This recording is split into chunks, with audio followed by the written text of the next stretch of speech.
Uh, नमस्ते and good evening to everyone. And आप सभी का बहुत बहुत स्वागत है कासा के इस ऑनलाइन लर्निंग सीरीज में, जो हमने 7 डेज की रखी है। इसमें आज छठा दिन है, 6th डे है।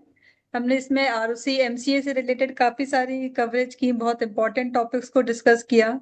और उसी में आज एक ये, इसको आप स्पेशल सेशन कहेंगे, इंसॉल्वेंसी से रिलेटेड है। इंसॉल्वेंसी क्या है, कैसे है, इसका एग्जाम कैसे पास कर सकते हैं, इसमें क्या स्कोप है, और इसकी बहुत जो भी निटी चीजें हैं। हमारे साथ हमारे लर्नेड स्पीकर हैं are K Gupta sir. Welcome sir. Sir नमस्कार आज जी का सभी सेशन को। लेंगे। हाँ जी। सर को आई एम श्योर कि यहाँ जितने भी हैं सब जानते होंगे। सर काफी एक्टिव रहते हैं सोशल मीडिया पे भी, चाहे उसको एकेडमिकली बात करें या अदरवाइज भी सर इंटरेक्टिव रहते हैं। तो बहुत अच्छी चीज है ये। फ्रेंड्स, इससे पहले हम आगे बढ़े, थोड़ा सा कासा के बारे में बताना चाहूंगी। कासा जो है एनजीओ है, चार्टर्ड अकाउंटेंट सोशल एफिलिएशन। इसको 2010 में इसकी नींव रखी थी फाउंडर सीए सुमित गर्ग जी ने। और 2010 से कंटिन्यूअस इसको कहते हैं कि जैसे आपने अगर कोई ऑर्गेनाइजेशन देखी हो जो कभी तो दिखता है कि पिक्चर में है और कभी गायब, 3-4 साल पता नहीं कहाँ गई, फिर एकदम से नजर आ जाती है 3 साल 4 साल के बाद। ये कासा एक ऐसी ऑर्गेनाइजेशन है जो हमेशा कंटिन्यूअस अपना काम करते रहे हैं और आज भी कर रहे हैं। तो इस चीज के लिए बहुत बहुत बधाई देना चाहेंगे सुमित गर्ग जी को। कि और उम्मीद करते हैं कि आप आगे भी काम करते रहेंगे अच्छा, प्रोफेशन की बेटरमेंट के लिए। तो विद दिस मैं हैंड ओवर करूंगी फाउंडर सुमित गर्ग जी को कि 2 शब्द कहें और आज के सेशन को आगे बढ़ाएं। Thank you Asha ji, thank you for this lovely word. But कहते हैं ना, कोई भी टीम की सफलता के पीछे पूरी टीम का हाथ होता है, सहयोग होता है। That's why we are running in this 16th year of formation of CASA. और सभी के सहयोग से आगे भी कंटिन्यूसली हम एवरी वीक, एवरी मंथ कुछ ना कुछ एक्टिविटी प्लान करते रहते हैं। अरोरा जी ने स्पेशल क्लैपिंग की। अरोरा जी करनाल से ज्वाइन किए, सीनियर मेंबर है। मैं उनका भी धन्यवाद देता हूँ कि सभी लोगों ने कुछ ना कुछ चीजें इनपुट्स दिए, जिसके माध्यम से हम प्रोग्राम्स को, एक खत्म होता है दूसरे को प्लान करते हैं। ये सीरीज कल एंड हो रही है। 4 दिसंबर को 4 PM पर मैंने जीएसटी ऑडिट और जीएसटी 9 और 9C की वेबिनार प्लान की है। तो kindly save the date, 4 December 4 PM। GSTR 9 और 9C। आपको डिटेल आपको मेल पर मिल गई होगी और आगे भी मिलती रहेगी। और इसी कड़ी में आप सभी का पुनः स्वागत है। और मैं आज के स्पीकर आर के गुप्ता जी, जो हमारे कहीं ना कहीं प्रोफेशनली मेंटोर हैं, जो हमें समय समय पर गाइड करते रहते हैं कि कोई भी एक्टिविटी, कोई भी प्रोफेशनल संस्था चलती है तो कैसे वो आगे बढ़ती है और उसमें क्या क्या और करना चाहिए। तो मैं सर का भी धन्यवाद देता हूँ। और sir is giving today session on the IBC. So हम आज कोशिश करेंगे कि आईबीसी से रिलेटेड कोई भी डाउट्स हैं, हमारी लिमिटेड ऑडियंस है आज की डेट में। स्टार्ट हुआ था जब ये डे 1, तब 60 पार्टिसिपेंट थे। बट जैसे जैसे वीडियो रिकॉर्डिंग मिलती जाती है तो लोगों को लगता है कि वीडियो में सुन लेंगे थोड़ा सा अच्छा रहेगा। बट एक चीज भूल जाते हैं कि वीडियो सुनने से बेटर होता है लाइव डिस्कशन, जिसमें हम अपने क्वेश्चंस को भी पूछ सकते हैं, इंटरेक्ट कर सकते हैं, समझ सकते हैं। तो इसीलिए आज एक अच्छा डिस्कशन का प्लेटफॉर्म रहेगा। आज इंट्रोडक्शन के लिए मैं एक बार बताना चाहूँगा, R K Gupta ji qualified chartered accountant in the year of 1988।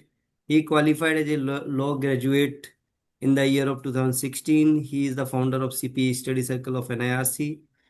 During the past few years, he has been guiding senior professionals intending to appear for LLP, limited insolvency professionals, and delivered more than 500 lectures on this subject only across the India at the various forum of NIRC, CARC at the branches.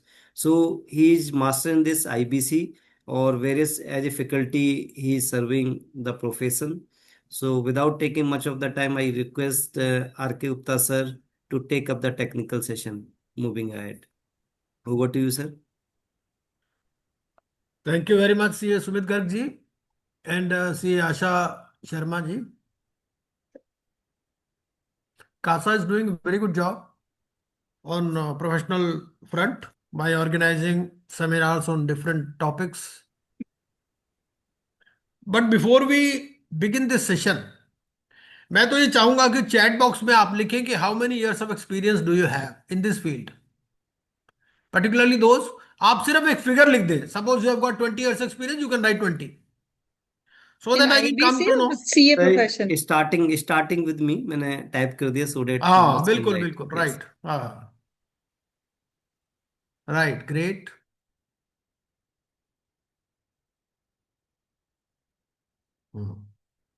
So 19, 14,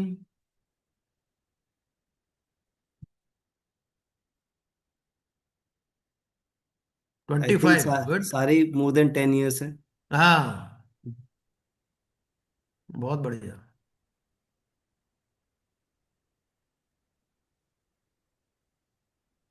14, great. अच्छा, Ravi Prakash ji 40 years, अरे वाह।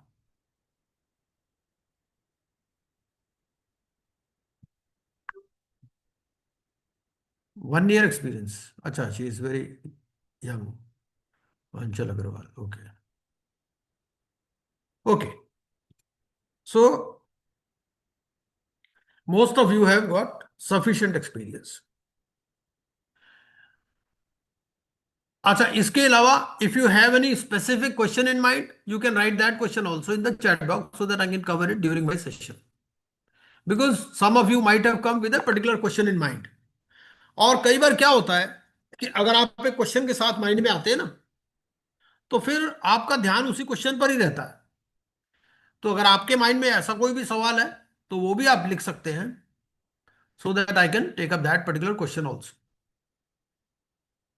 वैसे तो lot of information on this subject is available on my YouTube channel. और YouTube channel आप Google भी करेंगे, video lecture, free video lectures on IBC by CA RK Gupta, so you will get more than 100 lectures on IBC.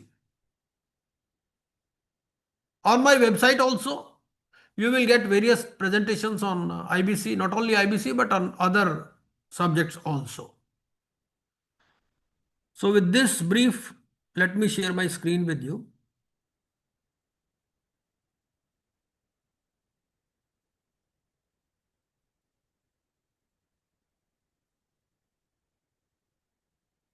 Just a minute.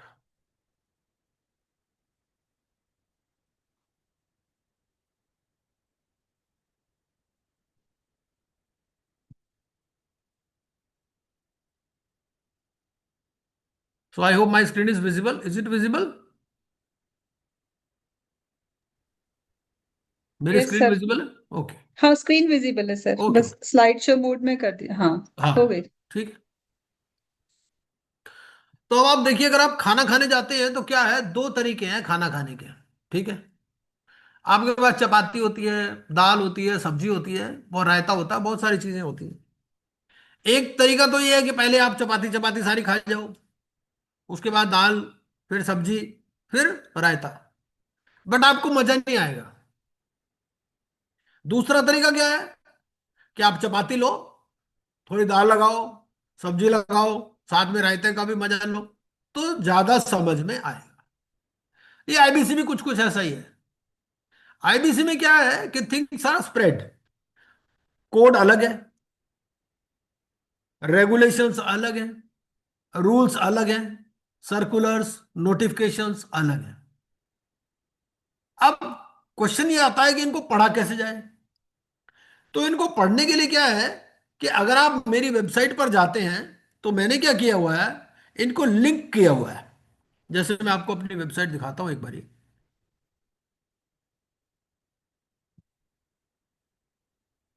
Just a minute.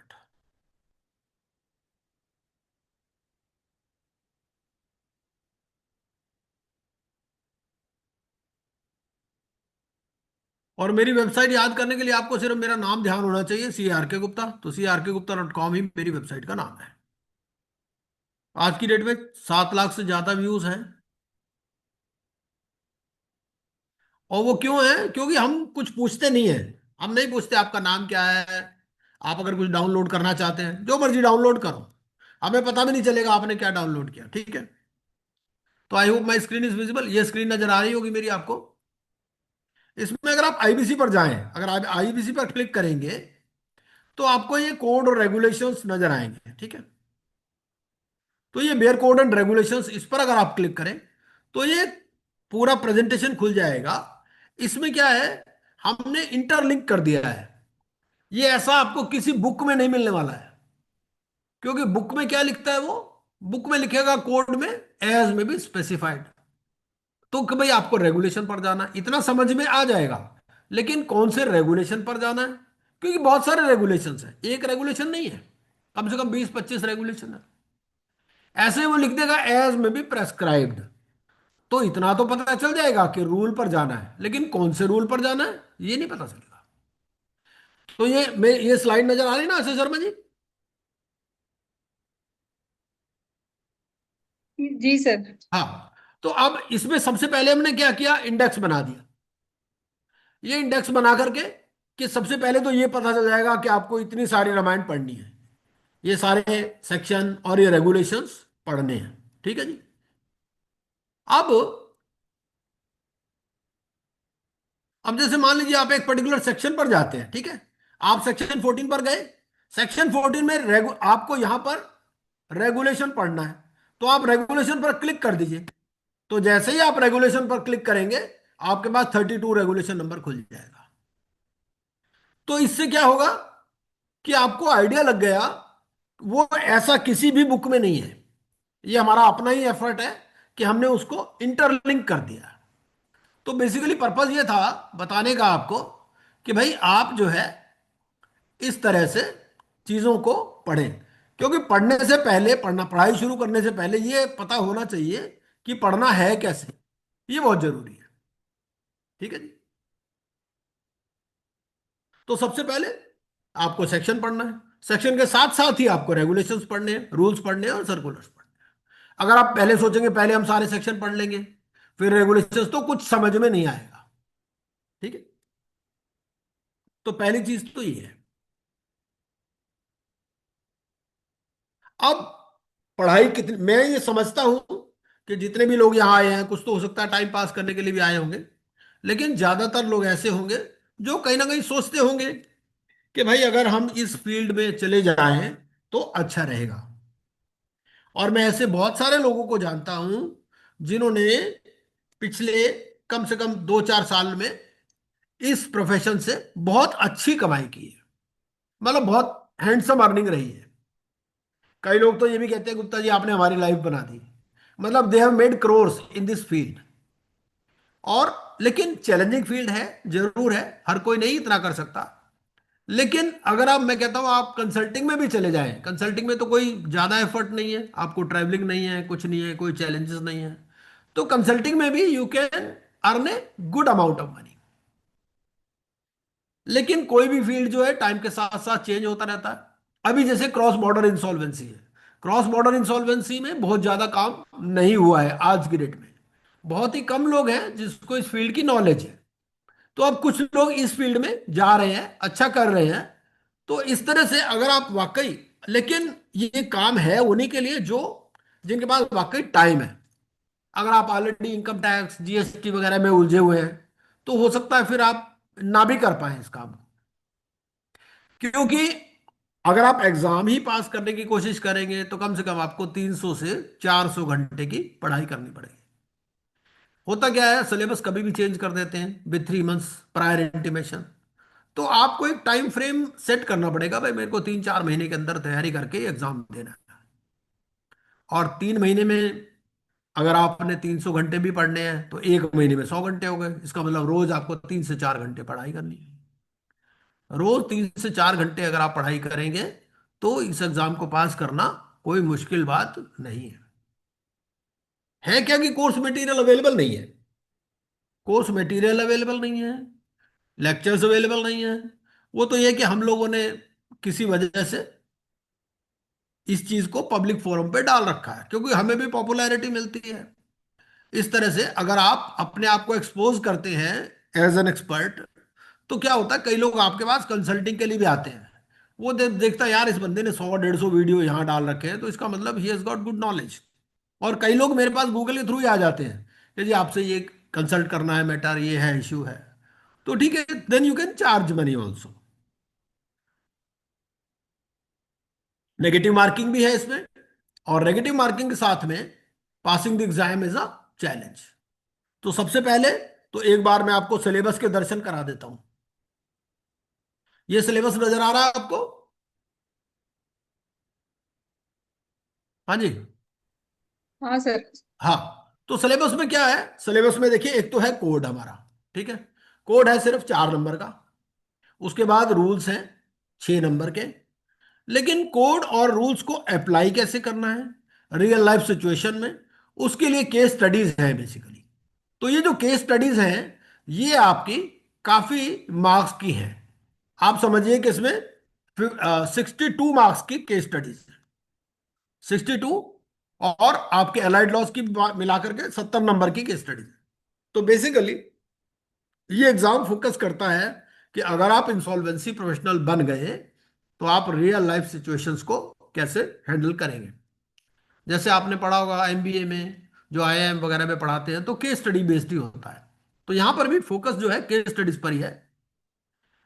जो rules regulations तो है ही, लेकिन rules और regulations को आप कैसे अप्लाई करेंगे, ये एक इंपॉर्टेंट पार्ट है।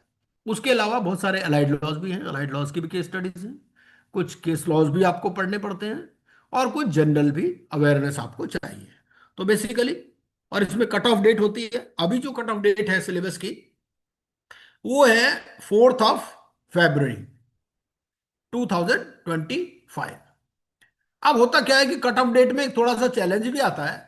कि कट ऑफ डेट में चैलेंज ये आता है कि जब, अब ये देखिए सिलेबस है ना, विद इफेक्ट ऑफ 5 May 2025, तो 3 महीने पहले ये आपका एप्लीकेबल हो जाता है। तो ये 4 February बन जाती है इस हिसाब से डेट। ठीक है, कट ऑफ डेट ये। तो 4 February 2025। अब हुआ क्या कि जैसे मान लीजिए सितंबर में भी कुछ चेंजेस आ गई, सितंबर 25 में। तो वो चेंजेस, अब हमारे यहाँ तो व्हाट्सएप पे चलते हैं, व्हाट्सएप ज्ञान पे ज्यादा लोग चलते हैं। तो व्हाट्सएप पे क्या होता है, आपको लेटेस्ट रेगुलेशंस भी आ जाते हैं।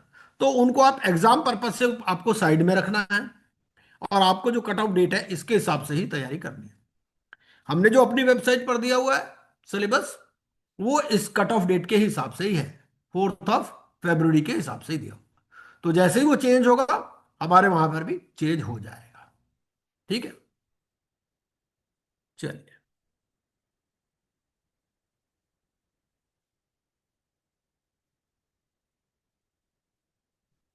ये तो हो गया सिलेबस के बारे में। तो सिलेबस काफी वास्ट है, 300 से 400 घंटे आपको पढ़ाई करनी पड़ती है। थोड़ा सा एफएक्यू भी देख लेते हैं, 5 मिनट लगा देते हैं। तो पहला तो ये कोड और रेगुलेशंस। 10 साल का आपको मेंबरशिप चाहिए।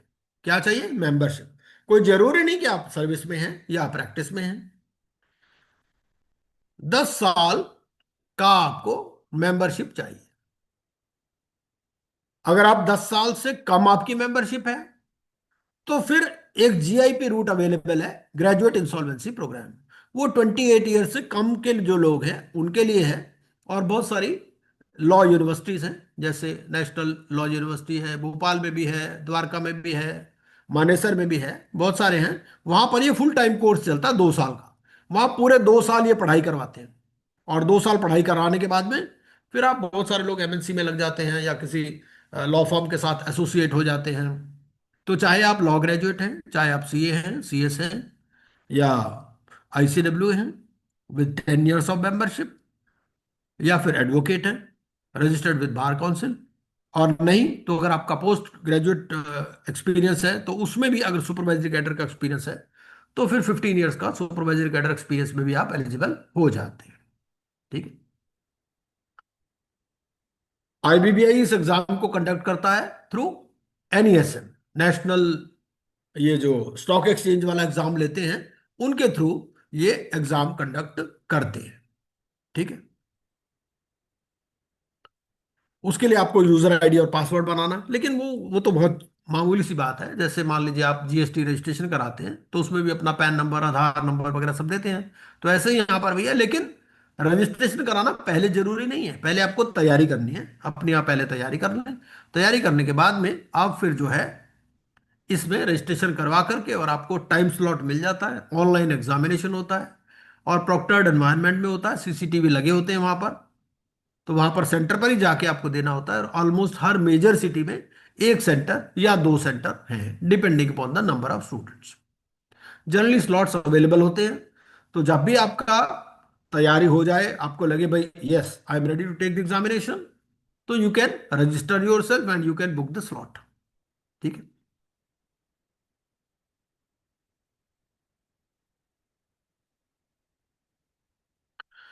टोटल इसमें 65 क्वेश्चंस आते हैं। 1 मार्क के 30 क्वेश्चंस होते हैं और 2 मार्क्स के होते हैं 35 क्वेश्चंस। ये 35 क्वेश्चंस कौन से हैं? Based on the case studies, जो आपका एनालिटिकल बेंट ऑफ माइंड को स्टडी करते हैं।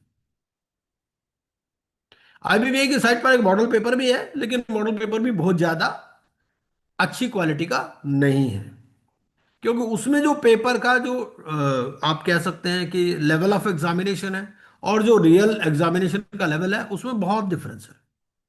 रियल एग्जामिनेशन काफी टफ है और यहां पर जो एग्जाम दिया हुआ है वो इतना ज्यादा टफ नहीं है। ठीक है। तो ये सारा आपके साथ ऑलरेडी ये शेयर कर चुका हूं ऑर्गेनाइजर्स के साथ, और वो ऑर्गेनाइजर आपसे ये शेयर कर लेंगे। ठीक है जी।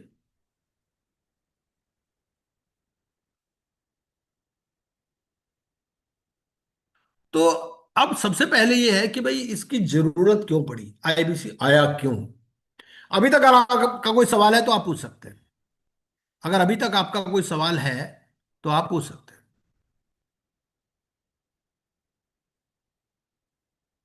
आप कहीं कभी पर भी कहीं पर भी मुझे रोक सकते हैं और किसी भी स्टेज पर कोई भी सवाल पूछ सकते हैं। ठीक है। आपको मालूम ही है कि ये जो आईबीसी आया ये तो बहुत ही रिसेंट लॉ है, 2016 में आया। और 2016 से पहले भी बहुत सारे लॉज थे।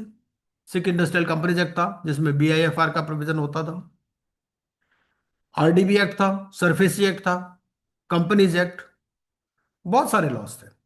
और जो इंडिविजुअल इंसॉल्वेंसी है उसके लिए भी थे, प्रेसिडेंसी इंसॉल्वेंसी एक्ट। लेकिन कोई भी लॉ अपने आप में सेल्फ सफिशिएंट नहीं था, मतलब सारे स्कैटर्ड थे।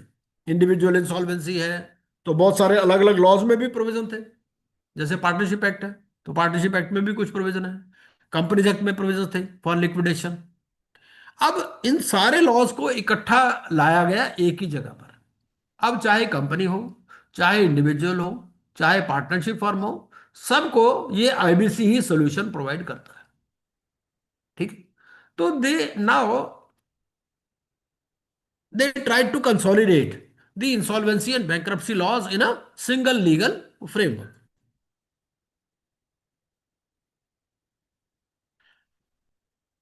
इसके लिए एक बैंक्रप्सी लॉ रिफॉर्म्स कमेटी बनी under the chairmanship of T K Viswanathan, और उन्होंने अपनी रिपोर्ट दी और उस रिपोर्ट के बेस पर ये लॉ आया। ठीक है। इसका पर्पस क्या था? इसका पर्पस एक तो ये था कि भाई जितने भी लॉज हैं जो अलग अलग जगह फैले हुए हैं इनको इकट्ठा एक ही जगह कर दिया जाए। और बेसिकली किसी भी लॉ की एक इंटेंशन रहती है। इस लॉ की इंटेंशन ये है कि ये किसको फेवर करता है? ये इंडस्ट्री को फेवर करता है। It is a welfare legislation for industries, it is not a recovery mechanism. ऐसा नहीं कि आपको कंपनी से पैसा लेना है तो आप इसमें जाएंगे। ये बेसिकली क्या करता है, ये कोशिश करता है उस कंपनी को दोबारा चलाने की, कि भाई नया एंटरप्रेन्योर आ जाए और उस कंपनी को चलाया जाए। ठीक है। और अगर उस कंपनी को नहीं चलाया जा सकता तो फिर एक टाइमली मैनर में एक स्पीडी एग्जिट प्रोवाइड करो in the form of liquidation. ठीक है। लेकिन बेसिक पर्पस रिकवरी नहीं है, बेसिक पर्पस है reorganisation and insolvency resolution. Time bound process है। और कोशिश ये की जाएगी कि भाई जितने भी स्टेक होल्डर्स हैं, चाहे वो शेयर होल्डर्स हो, क्रेडिटर्स हो, सबका जो है मैक्सिमाइजेशन ऑफ इंटरेस्ट हो of all the stakeholders. एक और इंपॉर्टेंट बात यह है कि जैसे हम इनकम टैक्स लॉ पढ़ते हैं या जीएसटी पढ़ते हैं, तो उनमें क्या रहता है? उसमें यह रहता है कि बेसिकली कि government dues will be recovered at the first point. इसमें उल्टा है। इसमें ये कहते हैं government takes a back seat, क्योंकि गवर्नमेंट ने समझा कि भाई देखो एक कंपनी पहले ही डूब रही है, अगर हम अपने पैसे निकालने के चक्कर में रहेंगे तो बिल्कुल ही डूब जाएगी। अगर कंपनी चलती रहेगी तो हमें भी टैक्सेस मिलते रहेंगे, रेवेन्यू मिलता रहेगा। तो हमारे को चलाने में ही फायदा है। तो पहले दूसरे लोगों को दे दो। दूसरे लोगों में भी क्या, कि सबसे पहले तो जो इंसॉल्वेंसी प्रोफेशनल है उनकी कॉस्ट की पेमेंट करो, उनकी जो फीस है उसकी पेमेंट करो। अगर उन्होंने कोई प्रोफेशनल एंगेज किए उनकी पेमेंट करो। जो इस कंपनी को चलाने में टाइम लगा उसमें अगर कोई कॉस्ट इनकर हुई उसकी पहले पेमेंट करो। सिक्योर्ड क्रेडिटर्स और अनसिक्योर्ड क्रेडिटर्स में थोड़ा सा डिस्टिंक्शन कर दो, क्योंकि सिक्योर्ड क्रेडिटर्स के पास ऑलरेडी सिक्योरिटी है तो आपको उसको भी वेटेज देनी है। तो इन्होंने थोड़ा सा डिफरेंट ट्रीटमेंट सजेस्ट किया सिक्योर्ड क्रेडिटर्स के लिए भी और अनसिक्योर्ड क्रेडिटर्स के लिए। लेकिन सिक्योर्ड क्रेडिटर्स को भी ये ऑप्शन दी, भाई अगर आप भी चाहो तो अपनी सिक्योरिटी को फॉरगो करके और आप बाकी लोगों के साथ मिल सकते हो, you can put your security in common hotspot. ठीक है। तो basically it is a legislation which is for the welfare of industry.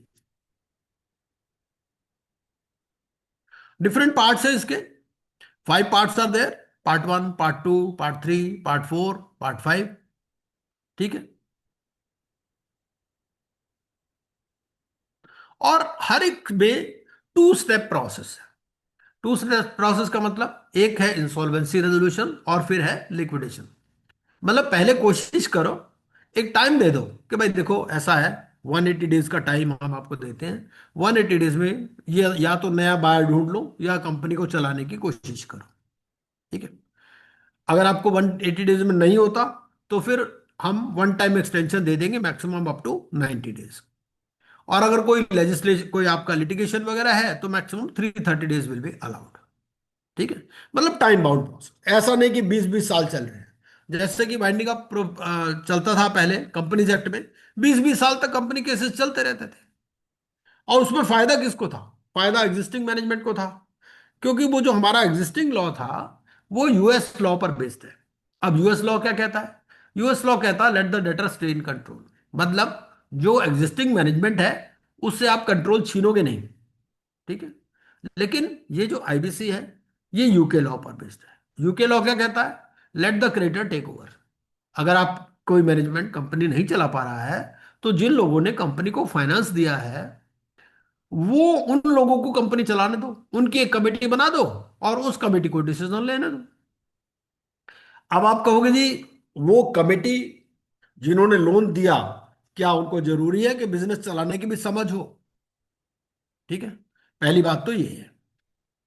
और फिर उन्होंने कहा भाई देखो ऐसा है कि एक इंडिपेंडेंट रेगुलेटेड इंसॉल्वेंसी प्रोफेशनल बनाओ। ठीक है। कुछ प्रोफेशनल्स क्रिएट करो। और प्रोफेशनल कहां से आएंगे? जिनके पास ऑलरेडी एक्सपीरियंस होगा।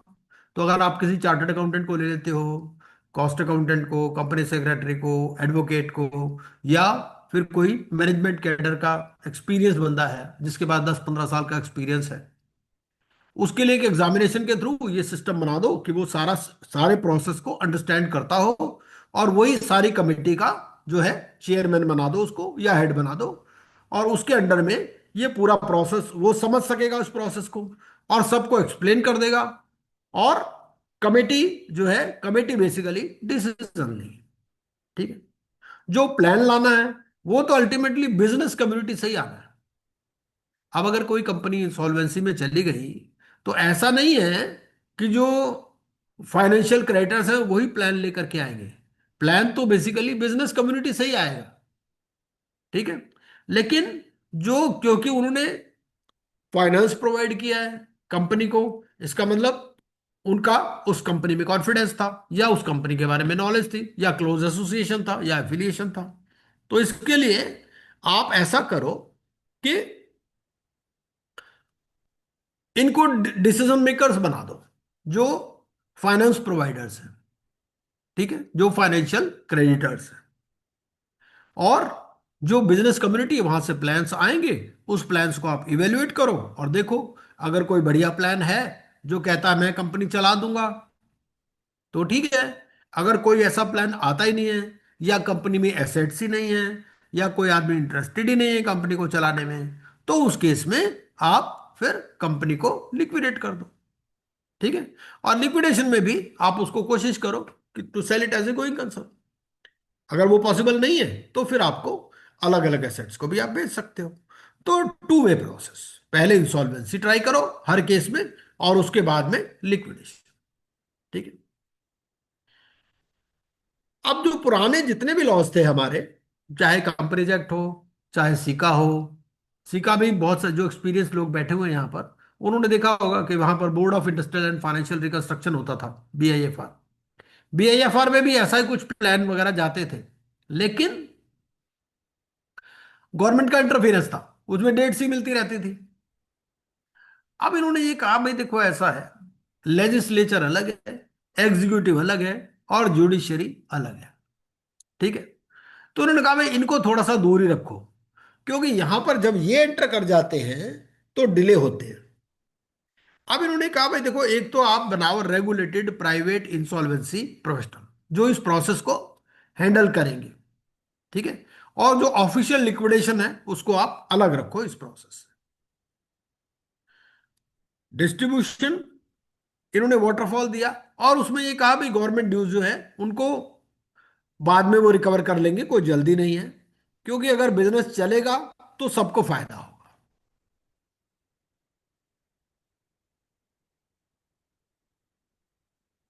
ये बहुत सारी कमिटीज बनी थी, लेकिन जो विश्वनाथन कमेटी बनी, जो बैंक्रप्सी लॉ रिफॉर्म्स कमेटी बनी, इस पे और पुरानी जो कमिटीज थी उसमें मेन डिफरेंस ये था कि ये जो कमेटी थी इन्होंने दे री रोट द होल लॉ। पहले वाले क्या करते थे, थोड़ा बहुत ही उसमें प्लस माइनस कर देते थे एग्जिस्टिंग लॉज में, लेकिन इन्होंने दे री रोट द होल लॉ। अब IBC समझने से पहले हम एक बेसिक स्ट्रक्चर समझते हैं कि सेंट्रल गवर्नमेंट है सबसे ऊपर। सेंट्रल गवर्नमेंट ने एक रेगुलेटर बना दिया, IBBI, इस प्रोसेस को पूरा रेगुलेट करने के लिए। ऐसे जैसे IBBI है, ऐसे बहुत सारे रेगुलेटर हैं हमारे पास, जैसे सेबी है, हमारा जो ICI है ये भी अपने आप में एक रेगुलेटर है, RBI है, RBI इज ऑल्सो रेगुलेटर। ऐसे बहुत सारे रेगुलेटर है सेक्टर वाइज। ठीक है। तो इंसॉल्वेंसी सेक्टर के लिए इन्होंने IBBI को रेगुलेटर बना दिया। और IBBI किसको रेगुलेट करेगा? जो ये इंसॉल्वेंसी प्रोफेशनल्स हैं। फिर इंसॉल्वेंसी प्रोफेशनल्स को दो तरह से इनका डबल रेगुलेशन होगा।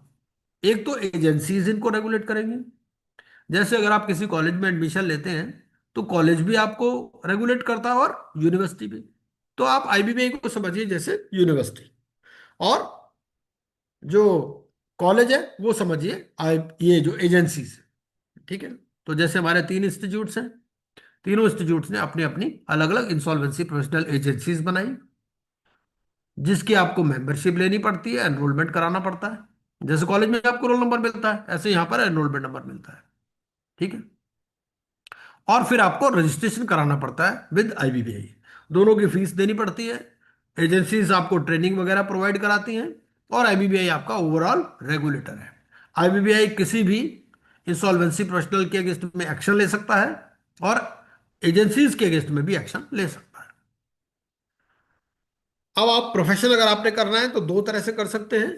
You can practise as an individual, and you can practise as an insolvency professional entity also.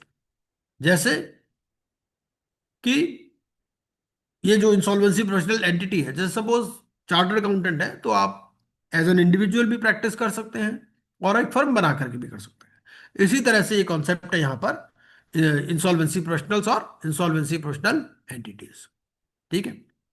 तीनों एजेंसीज में से किसी के साथ भी आप एनरोलमेंट अपने आप को करा सकते हैं, और डिफरेंट रोल्स हैं, as an IRP, RP, liquidator, bankruptcy trustee, depending upon the process. ठीक है। अब जब ये पूरा सिस्टम बनाया तो इन्होंने कहा भाई देखो ऐसा है कि कहीं रिकॉर्ड भी तो होना चाहिए। अब किसी कंपनी का डिफॉल्ट है, उसने पैसे नहीं दिए, ये कहां से प्रूव होगा? तो उन्होंने कहा देखो ऐसा है कि पहले से ही हमारे यहाँ कुछ सिस्टम तो हैं।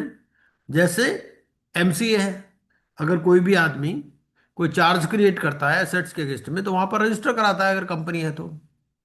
ऐसे ही सरफेसी एक्ट में भी सेंट्रल रजिस्ट्री है, सरसई है, वहां पर भी रजिस्ट्रेशन होता है। तो उन्होंने कहा भाई इसके लिए अलग से एक ना अपना इंफॉर्मेशन यूटिलिटी बना दो। ये इंफॉर्मेशन यूटिलिटी क्या है? Just a minute.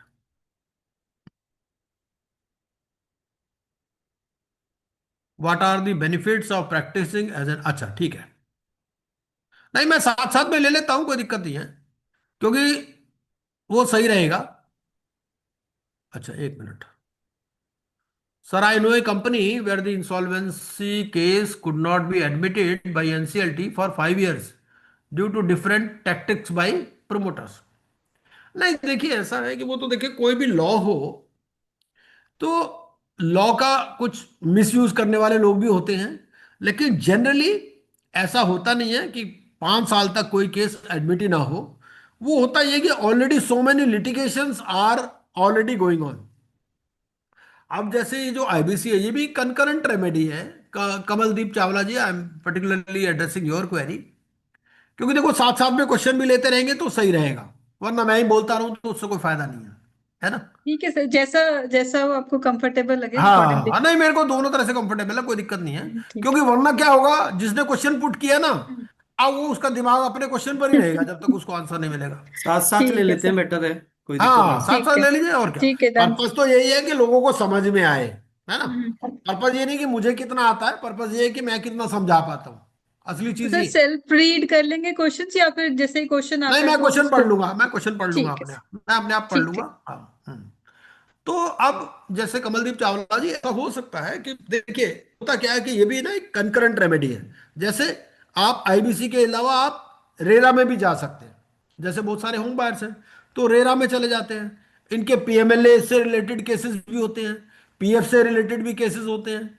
तो क्या होता है कि बहुत सारे ना अटैचमेंट ऑर्डर्स इशू हुए होते हैं, सरफेसी का एक्शन चल रहा होता है, तो जो प्रॉब्लम में होता है उसको तो सारे लोग अप्रोच कर रहे होते हैं, है ना।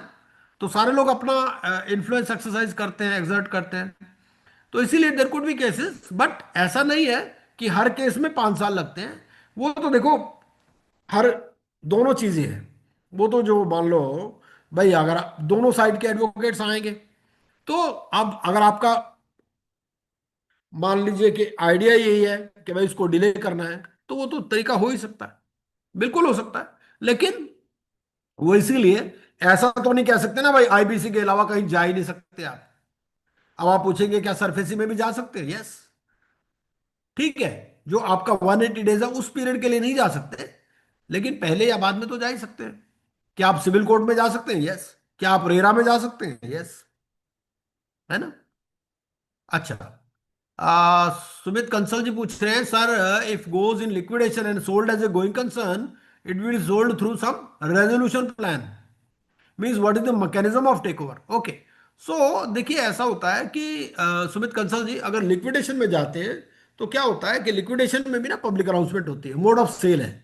मोड ऑफ सेल में बेसिकली क्या होता है, स्टेक होल्डर्स कंसल्टेशन कमेटी होती है, और वो जो स्टेक होल्डर्स कंसल्टेशन कमेटी है वो मार्केटिंग स्ट्रेटजी आपको बताती है। अभी रिसेंटली चेंज आया है कि उन्होंने ये कहा कि भाई you should not stress is on sale as a going concern only, you can explore other options also from the very beginning. पहले तो ये था कि भाई पहले you try to sell it as a going concern. अभी वो winter session of parliament में ये अमेंडमेंट अप्रूव होगा।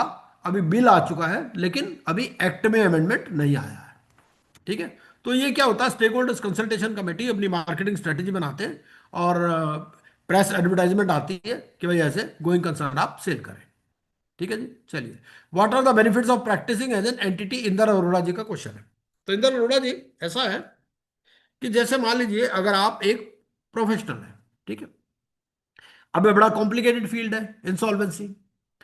एक कंपनी ऐसी भी हो सकती है जिसका असेट साइज 5 करोड़ हो, एक कंपनी ऐसी भी हो सकती है जिसका असेट साइज 5,000 करोड़ हो।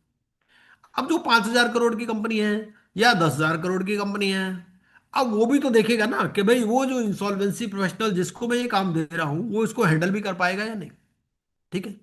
क्योंकि जो चॉइस है ऑफ इंसॉल्वेंसी प्रोफेशनल वो किसके पास है, वो उसके पास है जो एप्लीकेशन लगाने जा रहा है, ठीक है।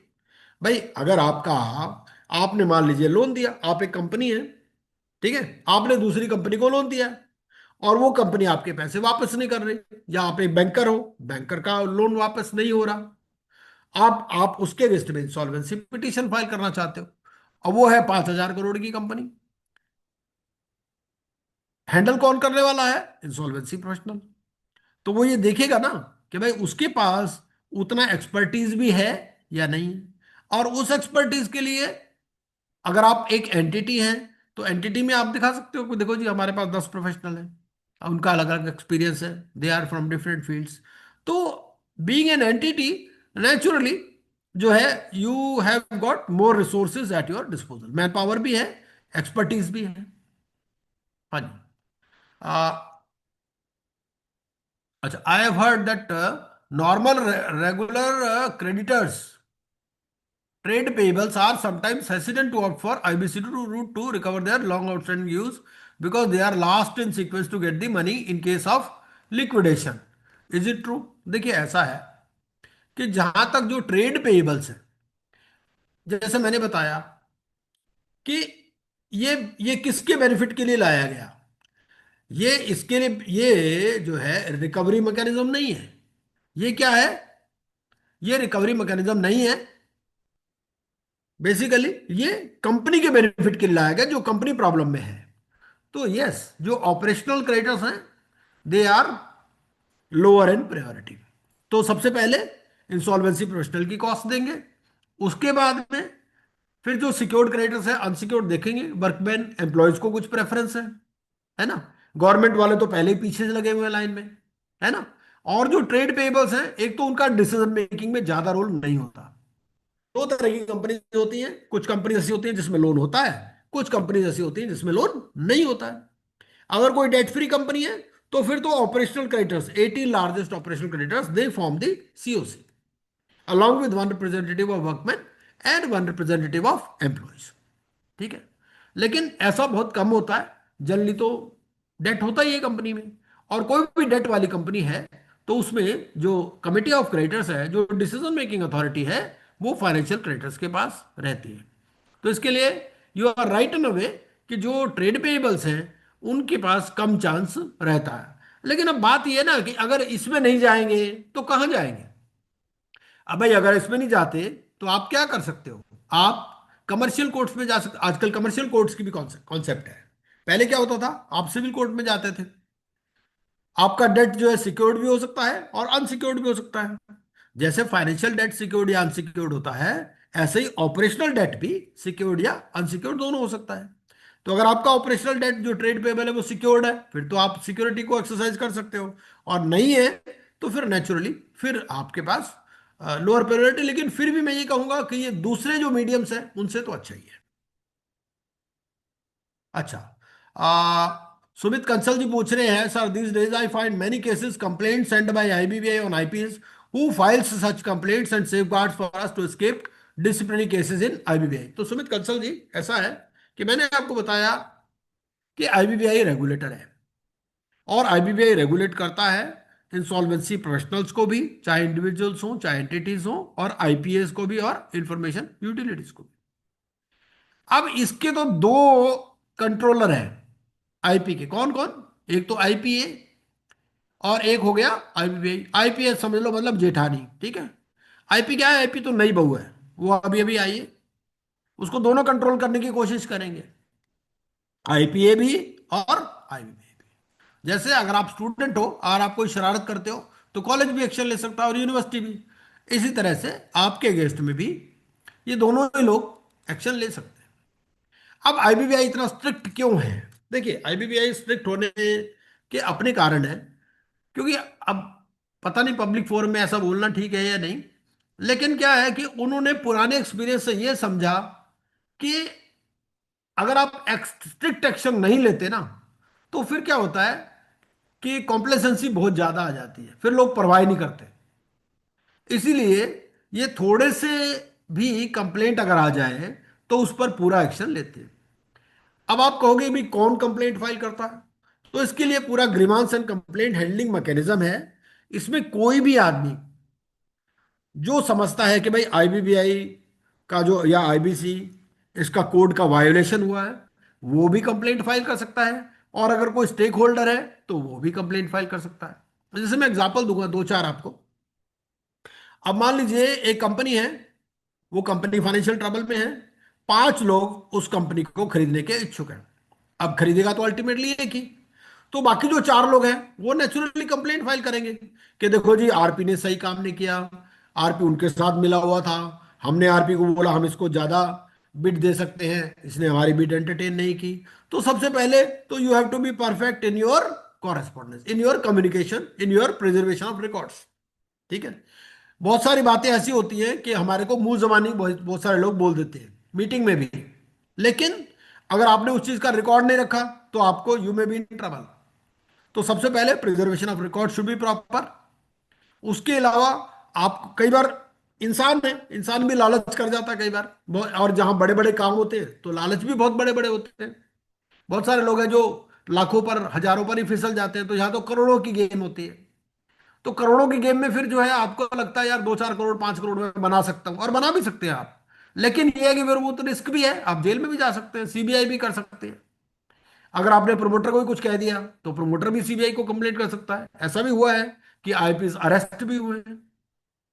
तो इस तरह से सबसे पहले तो you have to be honest, second you have to be perfect in preservation of records, और फिर ये कि you have to be not only honest but appear to be honest also. ठीक है, you have to be fair in your dealings. ठीक है। अच्छा, number of days how to memorise in exam. अच्छा, आशुतोष जी पूछ रहे हैं कि नंबर ऑफ डेज को कैसे मेमोराइज करना। देखिए ऐसा है, अभी नंबर ऑफ डेज की इतनी इंपॉर्टेंट नहीं है कि नंबर ऑफ डेज आजकल बहुत ज्यादा नहीं पूछते हैं, लेकिन मैं आपको ना एक चार्ट दिखाता हूं। ठीक है, मैं आपको एक चार्ट दिखाता हूं और उस चार्ट में मैं आपको बताता हूं कि कैसे इन चीजों को याद करना है।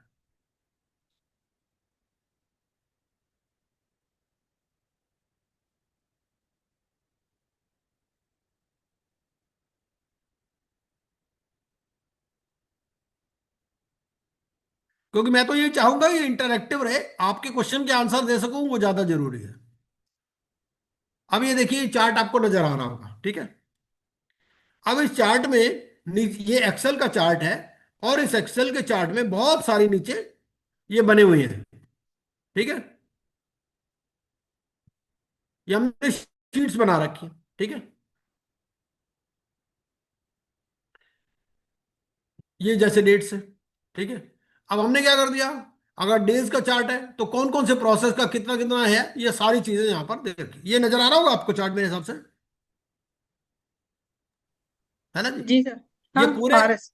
हाँ, तो ये पूरे का पूरा कोड है, और इस पूरे के पूरे कोड में डिफरेंट डिफरेंट चार्ट्स हमने बना रखे हैं ऐसे।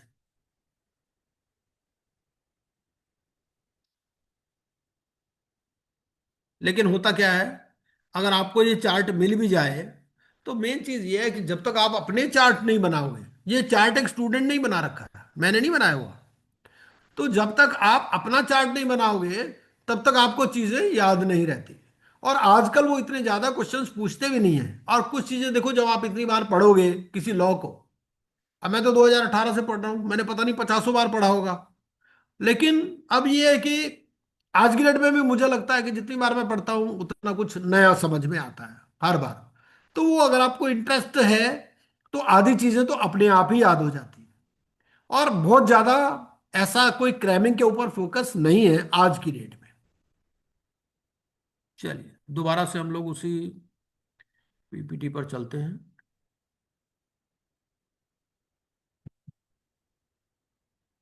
ठीक है जी। अच्छा, और क्वेश्चन कोई रह गया हमारा? नंबर ऑफ डेज ये भी हो गया। ठीक है, और तो कोई नहीं है क्वेश्चन? और नहीं है ठीक, सर। चलिए ठीक है। तो यहां तक हम लोग आ गए थे इंफॉर्मेशन यूटिलिटीज तक, एक ही इंफॉर्मेशन यूटिलिटी है। अब ये इंफॉर्मेशन यूटिलिटी का काम क्या है? मान लीजिए एक बैंकर है, बैंकर ने किसी को लोन दिया, तो जब वो लोन देता है वो क्या करता है, इस इंफॉर्मेशन यूटिलिटी को भी बता देता है कि देखो जी ये पैन नंबर है, इस पैन नंबर के अगेंस्ट में मैंने इस बंदे को लोन दिया। अब ये इंफॉर्मेशन यूटिलिटी क्या करती है, उससे कम्युनिकेट करती है कि भाई देखो आप, ये बैंकर ने बताया या इस पार्टी ने बताया कि आपने इनसे लोन लिया है, क्या वाकई आपने लोन लिया है? अब तीन बातें होंगी, या तो ये कहेगा मैंने लिया है, ग्रीन मार्क, ये कहेगा मैंने नहीं लिया, रेड मार्क, ये कुछ जवाब ही नहीं देता, जो ज्यादातर लोग करते हैं। तो इसको 3 बार रिमाइंडर जाएगा, और 3 बार रिमाइंडर के बाद में फिर क्या करेंगे, उसको येलो मार्क कर देंगे, है ना, कि ना ये ग्रीन है ना ये रेड है। लेकिन अगर बैंकर ने बोला तो उसको ग्रीन मान लिया जाएगा कि बैंकर फिर सही बोल रहा है, ये जानबूझ के जवाब नहीं दे रहा। इसी तरह से अगर आपने किसी को गुड्स सप्लाई किए हैं, तो वो जो गुड्स है, अब उसके बारे में भी आप यहां पर डिटेल दे सकते हो।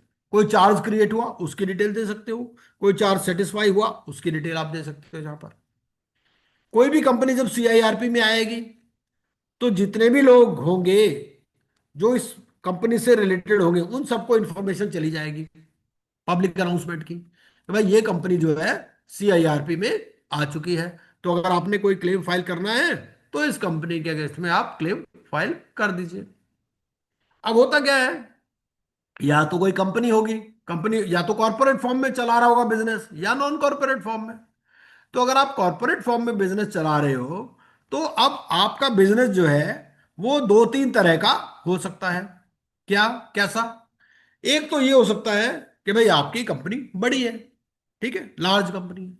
दूसरा क्या है, वो एमएसएमई है। एमएसएमई के लिए इन्होंने कहा कि भाई डिफरेंट प्रोसेस, इन्होंने एक प्रोसेस दे दिया। इसमें ये कहा क्योंकि एमएसएमई जो कंपनी होगी, छोटी कंपनी होगी, उसको लेने में बहुत सारे लोग इंटरेस्टेड नहीं होंगे, है ना। हो सकता है जो बिजनेसमैन है उसकी कोई प्रॉब्लम हो, वही किसी और दूसरे के साथ मिल करके और वो जो है उस कंपनी को टेक ओवर कर ले। तो वो कहते थे भाई तुम ये जो कंपनी एग्जिस्टिंग, हमने ये स्कीम क्या बनाई थी आईबीसी में, आईबीसी में स्कीम ये बनाई थी कि भैया ये मैनेजमेंट की पावर सस्पेंड हो जाएगी। लेकिन उन्होंने कहा भाई एमएसएमई में हम ऐसा नहीं करेंगे। एमएसएमई में जो डेटर है वही कंट्रोल में रहने वाला है, ठीक है। इसके अलावा उन्होंने कहा कि भाई अगर आप स्मॉल कंपनी हैं, अगर आप स्टार्टअप हैं, तो आपको फिर एक और प्रोसीजर दे देते हैं। अगर आपकी पेड अप कैपिटल 4 करोड़ है, टर्नओवर 40 करोड़ तक है, या आप स्टार्टअप हैं, या आपका एसेट साइज 1 करोड़ तक का है, तो इसका मतलब आप छोटा यूनिट है, ठीक है ना। तो उस केस में हम आपको एक फास्ट ट्रैक प्रोसेस दे देंगे, जिसमें पीरियड हाफ हाफ कर देंगे। 180 डेज के बजाय 90 डेज कर देंगे, 90 डेज का जो एक्सटेंशन है उसको 45 डेज कर देंगे, इस तरह से। तो उन्होंने क्या कहा, तीन प्रोसेस तो हम आपको दे देते हैं इसके लिए। एक तो नॉर्मल सीआईआरपी, एक हो गया pre pack insolvency resolution process जो कॉर्पोरेट एमएसएमईज के लिए है, और एक फास्ट ट्रैक, ठीक है। ये तीन तो हम दे देते हैं इसमें। उसके बाद में अगर आप इंडिविजुअल हैं, इंडिविजुअल में एक तो ये है कि भाई आप बिल्कुल ही कुछ भी नहीं है आपके पास, ना आपके पास एसेट्स है, ना आपके पास ज्यादा लाइबिलिटीज है, ना ही ज्यादा आपकी इनकम है। कई बार क्या होता है कि कुछ गरीब लोगों को कुछ लोग फंसा लेते हैं। मान लो उसको कंपनी में डायरेक्टर बना दिया, अब उसके पास कोई है ही नहीं, मान लो वो कोई ड्राइवर है या कोई नौकर है, ऐसा बहुत बार होता है, ठीक है। तो उस केस में क्या करते हैं वो, उसके लिए कह देते हैं भाई देखो फ्रेश स्टार्ट। मतलब जैसे बाहर भी कॉन्सेप्ट है पॉपर की, वो पॉपर क्या होता है, मतलब बिल्कुल ही वो भूखा नंगा आदमी है, तो उसको क्या, उससे क्या ले लोगे आप। उन्होंने कहा कि भाई देखो इस केस में आप फ्रेश स्टार्ट, मतलब आपको कुछ नहीं देना लेना। अगर आपकी इनकम भी मान लो 5,000 रुपये महीना है, आपसे क्या ले लेंगे। आपके लाइबिलिटीज ही 35,000 रुपये तक है ना। आपके एसेट्स ही 20,000 रुपये से ज्यादा नहीं है, तो फ्रेश स्टार्ट। और फिर इंडिविजुअल में कहा कि भाई आप इंसॉल्वेंसी प्रोसेस है, और फिर एक है बैंक्रप्सी। अब पहले आप कोशिश करो, भाई आप बताओ कि आप कैसे दोगे। अगर आप लोन दे देते हो तो क्या करना है, उसमें अभी मैं पीपीटी नहीं चला रहा, वैसे ही बोल रहा हूं, ठीक है।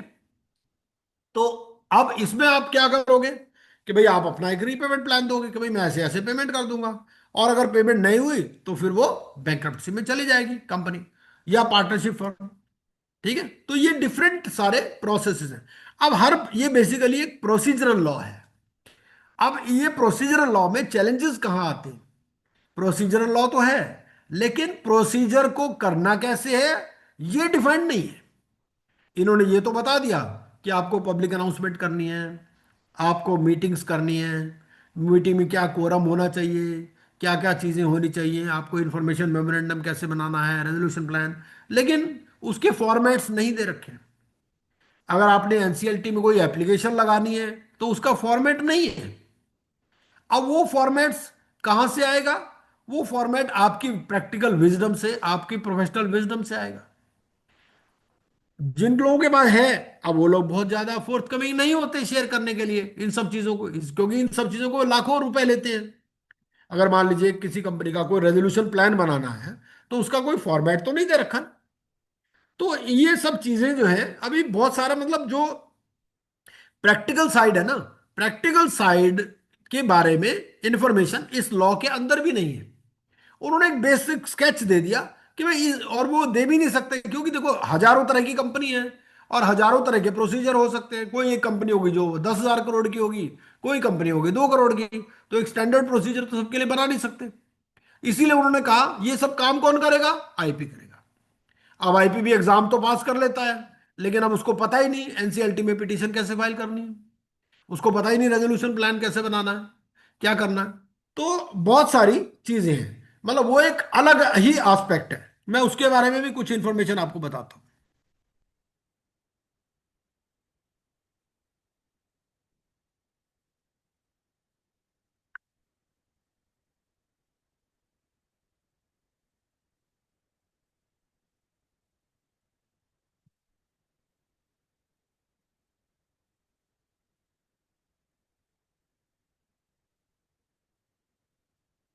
अब ये एक मैं फोल्डर शेयर करता हूं आपसे। देखिए आपको ये फोल्डर नजर आ रहा होगा, ये नजर आ रहा है आपको फोल्डर? जी सर। हाँ। अब जैसे मान लो कई बार क्या होता है कि एडजुडिकेटिंग अथॉरिटीज है। अब एडजुडिकेटिंग अथॉरिटी को आपने कोई एप्लीकेशन देनी है, तो उसका क्या फॉर्मेट है? अब लॉ में कोई फॉर्मेट नहीं है, लेकिन अब जैसे हमने एक फॉर्मेट बना रखा, भाई इस तरह से आपको ये बनाना है। ठीक है, ऐसे ऐसे हजारों तरह के फॉर्मेट्स हैं। अब कोई आपने इंफॉर्मेशन मेमोरेंडम बनाना है, ये सीआईआरपी है, सीआईआरपी की क्या फॉर्मेट्स है? अटेंडेंस शीट बनानी है, तो अटेंडेंस शीट कैसे बनेगी? ये सब चीजें। अब क्या होता है, जिनको इंटरेस्ट होता है वो सब ये काम कर लेते हैं, है कि नहीं? इस तरह से ये चीजें आपको कहीं लॉ में नहीं मिलेगी लिखी हुई।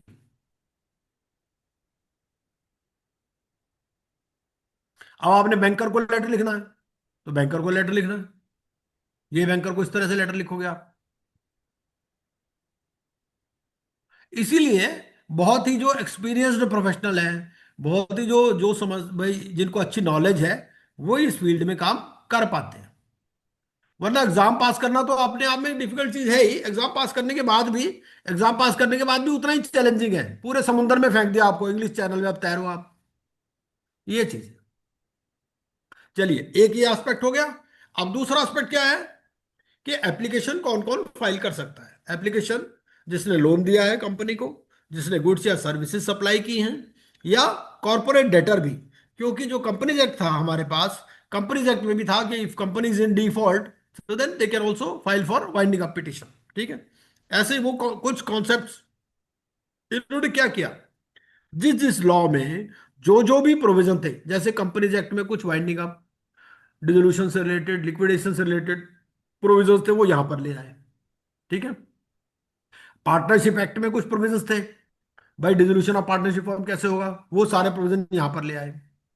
ठीक है, ऐसे ही और भी बहुत सारे लॉज थे जिसमें अलग अलग प्रोविजंस थे। उन सारे वहां से जो इंसॉल्वेंसी से रिलेटेड प्रोविजंस थे, उन सारे को इन्होंने इकट्ठा यहां पर ले आए। ठीक है, और उन्होंने कहा भाई आप एप्लीकेशन फाइल करोगे बिफोर एडजुडिकेटिंग अथॉरिटीज, मतलब कोर्ट का इंटरफेरेंस मिनिमम है। अब वो एनसीएलटी होगी फॉर कॉर्पोरेट पर्संस, और for individuals and partnership form होगी डीआरटी, और फिर उसकी एपिलेट अथॉरिटी है एनसीएलएटी और डीआरएटी, और फिर अल्टीमेटली अपील जाएगी सुप्रीम कोर्ट। लेकिन अभी एक पार्टिसिपेंट बोल रहे थे कि भाई देखो इतना टाइम लग जाता है। अब होता क्या है, देखो लॉ में जो हमारा कॉन्स्टिट्यूशन है उसको तो हम चेंज नहीं कर सकते।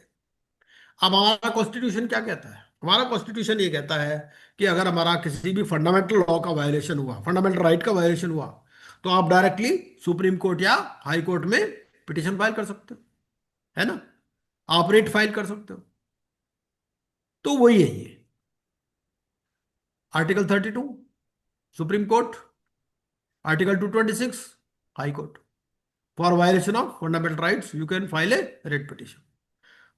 तो अगर आप डायरेक्टली सुप्रीम कोर्ट में जाना चाहते हो, एनसीएलटी में नहीं जाना चाहते, आप क्या करोगे? आप उस कहानी को ऐसे बनाओगे कि देखो जी मेरे तो फंडामेंटल राइट का वायलेशन हुआ, मेरा तो जो freedom of business and occupation है उसका वायलेशन हुआ। अब चीजों को आप प्रेजेंट कैसे करते हो इस पे ऊपर डिपेंड करता है। सुप्रीम कोर्ट भी हर एक की पिटीशन तो नहीं लेता, लेकिन सुप्रीम कोर्ट भी पिटिशंस तो एंटरटेन करता है। ऐसा भी होता है कि सुप्रीम कोर्ट में 10 साल से जो पिटिशन पेंडिंग है उसको नहीं वो एंटरटेन कर रहा, लेकिन जो कल आई है उसको एंटरटेन कर रहा है। क्यों? क्यों? या तो वकील को जानता है या फिर मैटर ऐसा है जो इंपॉर्टेंट है।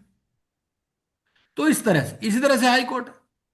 तो चीजों को कैसे प्रेजेंट किया गया है, कितनी उनकी इंपॉर्टेंस है, इसके हिसाब से वो फिर ये सब चीजों की वजह से डिले होता ही है।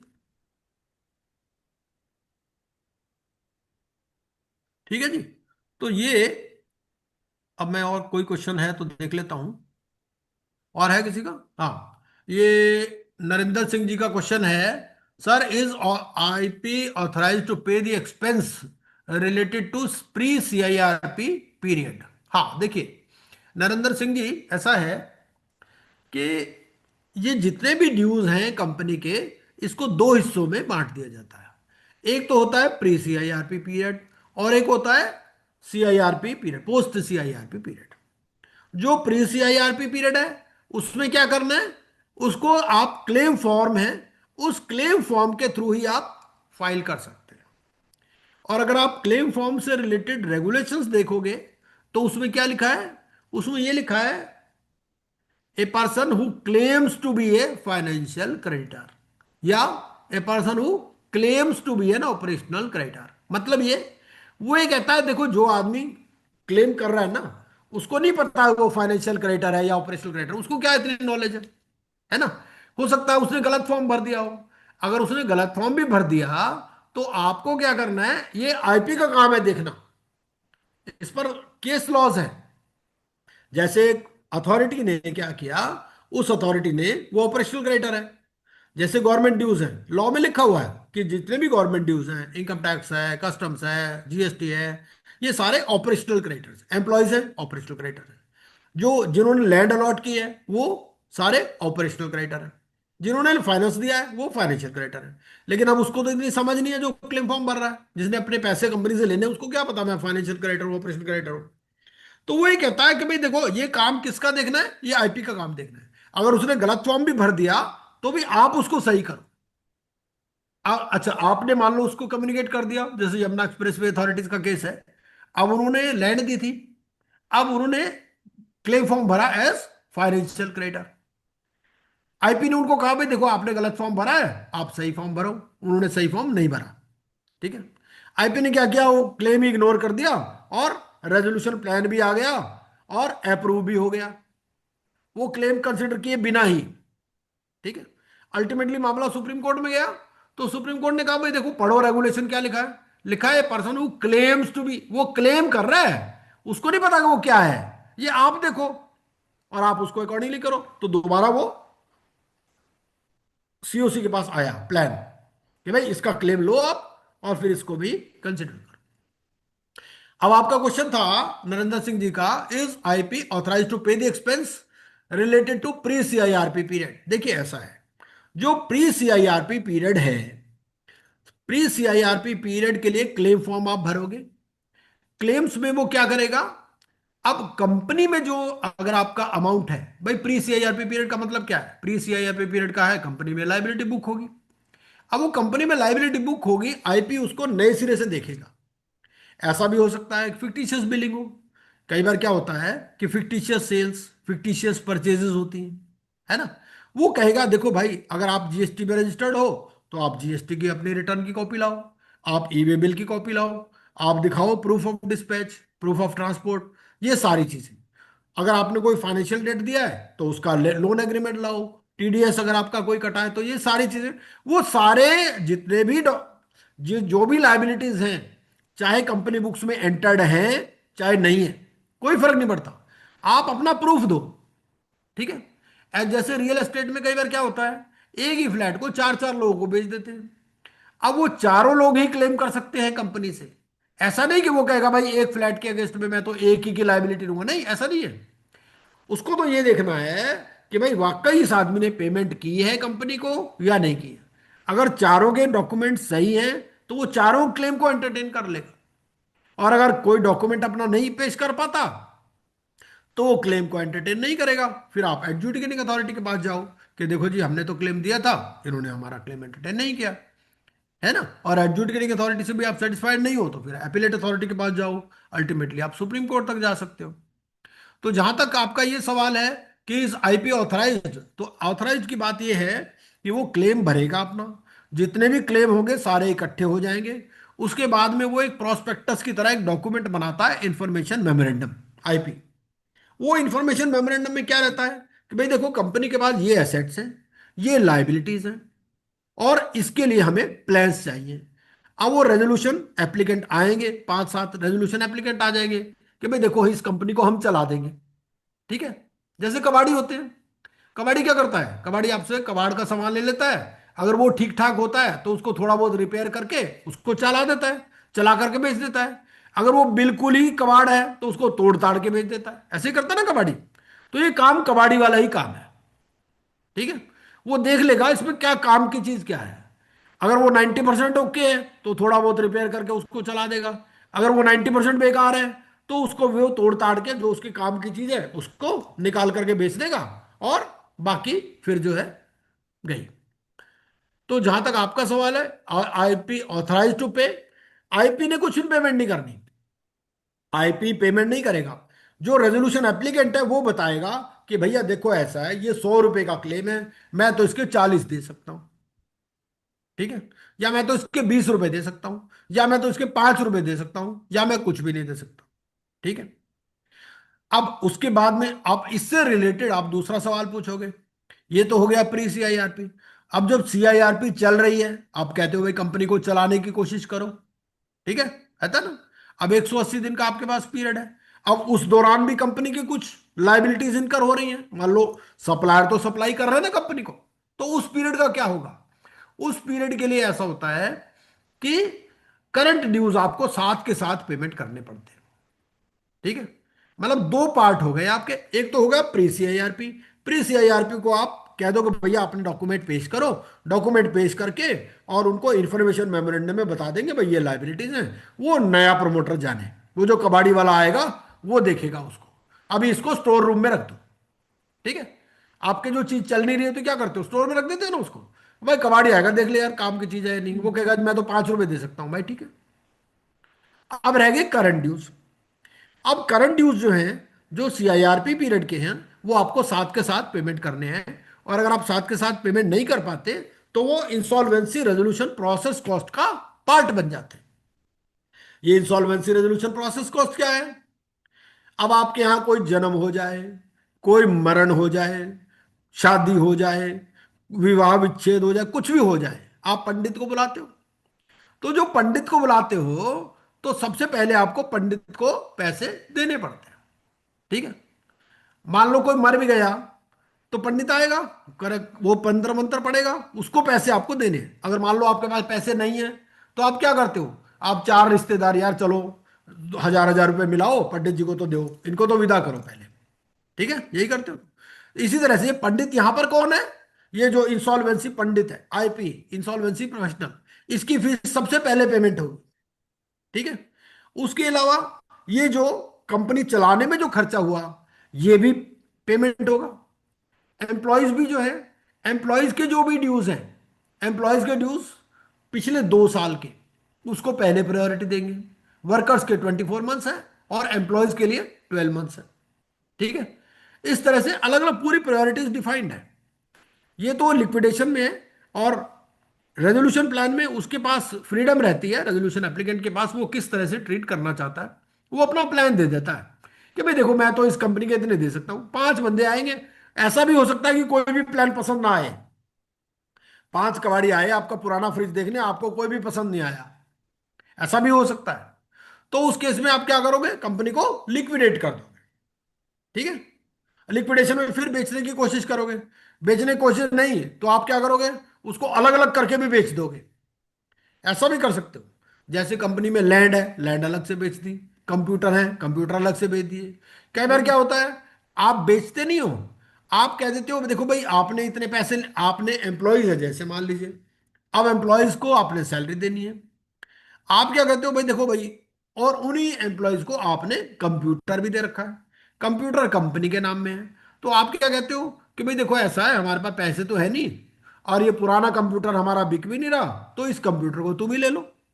या पुरानी गाड़ी है, वो गाड़ी हमारी बिक तो रही नहीं, इस गाड़ी को तुम ही ले लो। या जिस फ्लैट में तुम रह रहे हो है तो कंपनी का, लेकिन वो ऐसी जगह पर है गांव में कहीं, भाई तुम्हें तो आदत हो गई, तुम तो यहाँ रह रहे हो कई सालों से, तुम सेटल्ड हो, तो तुम्हारे को ये फ्लैट दे देते हैं इस तरह से। तो इन काइंड भी डिस्ट्रीब्यूशन हो सकता है। मतलब बहुत सारे परमुटेशन कॉम्बिनेशन जो कि हम रियल लाइफ में भी करते हैं, ऐसी ही चीजें इंसॉल्वेंसी प्रोसेस में भी होती हैं। तो अगर हम इन चीजों को रियल लाइफ के साथ जोड़ करके पढ़ेंगे तो बड़ी जल्दी समझ में आ जाएगा, कोई इतनी मुश्किल बात नहीं है। लेकिन यह है कि कितना इंटरेस्ट है आपका इस सब्जेक्ट में, कितना आप अपने इमेजिनेशन को विंग्स दे सकते हो, उसके ऊपर है। और भी सवाल है?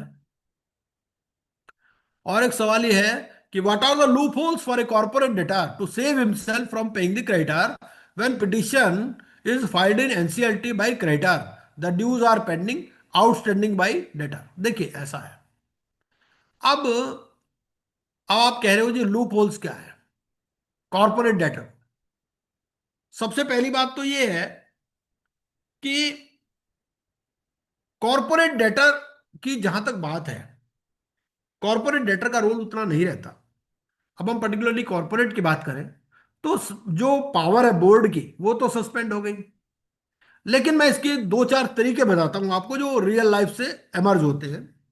देखो, जो आदमी फ्रॉड करता है ना, उसके मन में शुरू से ही फ्रॉडुलेंट इंटेंशन होती है। अब वो क्या करता है, एक तो बनाता है कंपनी। अब आप ये मत सोचो कि मैं आपको फ्रॉड करना सिखा रहा हूं, लेकिन होता क्या, वो क्या है, एक तो कंपनी बनाएगा, वो बनाएगा XYZ एस्टेट्स प्राइवेट लिमिटेड। दूसरा क्या करेगा, वो बना देगा XYZ एस्टेट्स, उसमें प्राइवेट प्राइवेट लिमिटेड नहीं लिखा होगा, ठीक है।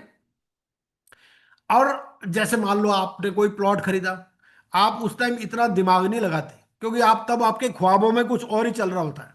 आप तो सोचते हो मैं यहाँ कोठी बना लूंगा, मैं ये कर लूंगा, वो कर लूंगा।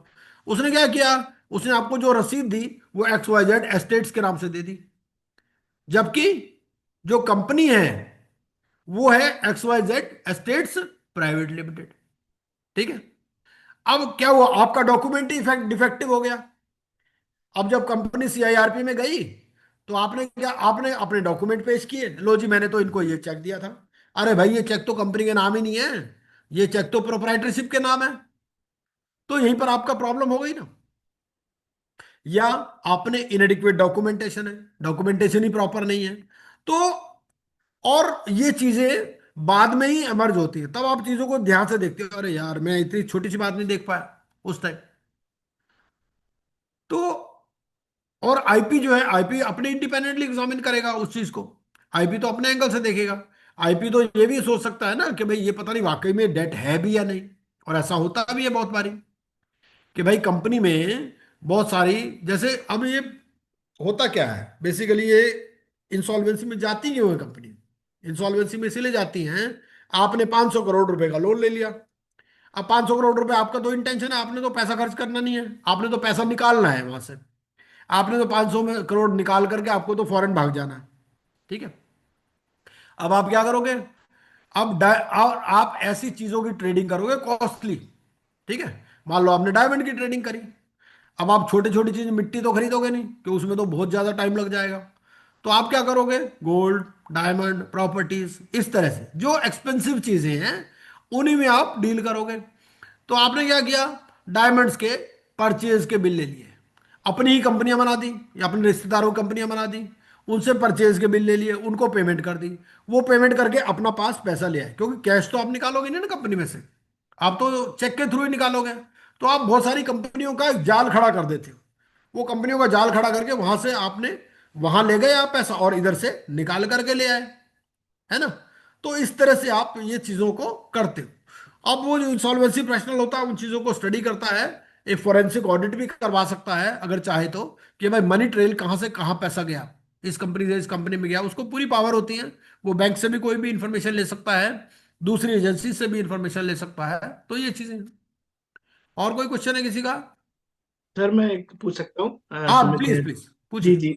सर इसमें ना जैसे एक मेरे पास अभी एक एक्चुअल रियल टाइम केस आया है। मैं हाँ सेक्शन 5 सब सेक्शन 21 देखता हूँ। ऑपरेशनल डेट वो क्लियरली कहता है mean the claim in respect of provision of goods और सर्विसेज। हाँ ठीक है। कि भाई मैंने कोई गुड्स या सर्विसेज दिए, तो ऑपरेशनल डेट मेरा इन्वोक हो गया। ठीक है। हुआ क्या सर कि मैंने गुड्स और सर्विसेज तो दिए हम्म। और बायर ने लिए भी, हम्म। लेकिन रिवर्स केस हो गया। इसमें बायर ने ऐसा नहीं कि पेमेंट नहीं करी मेरे गुड्स या सर्विसेज की, मैंने हम्म। गुड्स दिए, उसने वो एडवांस पेमेंट करता था मुझे, उसने 10 लाख रुपए दिए, हम्म। हम्म। बायर ने 10 लाख रुपए प्लेस करे, हम्म। मैंने गुड्स ही 6 लाख के दिए, 4 लाख का डिफॉल्ट कर दिया। The seller is the debtor. हाँ ठीक है, होता है, हाँ। बायर बायर ने पैसा दे दिया, बायर का पैसा अटक गया, ना उसको गुड्स मिल रहे ना पैसा मिल रहा। हम्म। सवाल ये कि ये जो बायर है ये फाइनेंशियल क्रेडिटर है या ऑपरेशनल क्रेडिटर है, ये डाउट है सर मेरा। देखिए, इसमें कोई डाउट नहीं है। सुप्रीम कोर्ट की जजमेंट है, मैं सुप्रीम कोर्ट की जजमेंट भी शेयर कर दूंगा। वो कहता है advance, advance for purchase of goods और supply of services, that is an operational debt. पर वो पैसा वापस मांग रहा है, रिफंड मांग रहा है। वो हमें तो कह रहे हैं कि जी रिफंड कर दो मेरा पैसा, तो मैंने, अब हम तो सेलर की तरफ से हैं केस में, तो मैंने कहा भाई तूने पैसा ही दिया था, तू पैसा ही वापस मांग रहा है, तो तू फाइनेंशियल क्रेडिटर है, नहीं तूने नहीं, पैसा ऐसा ही नहीं दे। है। ऐसा नहीं है, सुप्रीम कोर्ट की जजमेंट है, मैं जजमेंट भी आपको भेज दूंगा।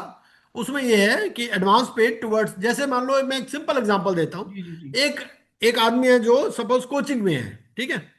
अब कोचिंग में स्टूडेंट्स ने कोचिंग के लिए पैसा दे दिया, शुरू में 2 लाख रुपए दे दिए। मेडिकल की कोचिंग होती है, 2 लाख रुपए दे दिए। अब उनका कोचिंग इंस्टीट्यूट हो गया बंद, ठीक है। अब उसको पैसे वापस करने हैं। तो अब ये फाइनेंशियल डेट है या ऑपरेशनल डेट है? ऑपरेशनल डेट है। यही सुप्रीम कोर्ट का जजमेंट है। तो मतलब हम कैसे बच सकते हैं, सेलर कैसे बच सकता है इसमें, उसके लिए तो कोई वो नहीं है हम्म। चांस, सेलर कैसे बच सकता है। नहीं नहीं, देखिए ऐसा होता है, ऑपरेशनल डेट की जहां तक बात है, अगर कंपनी इंसॉल्वेंसी में चली जाती है। अब बहुत सारे लोग तो ऐसे होते हैं, देखो बिजनेस करने का तरीका है। अब कोई भी लॉ को आप अच्छी तरह से अंडरस्टैंड कर लेते हो। अब जैसे वहां अपना गुजरात साइड में उनको लोगों का बड़ा बिजनेस माइंड है। हम्म।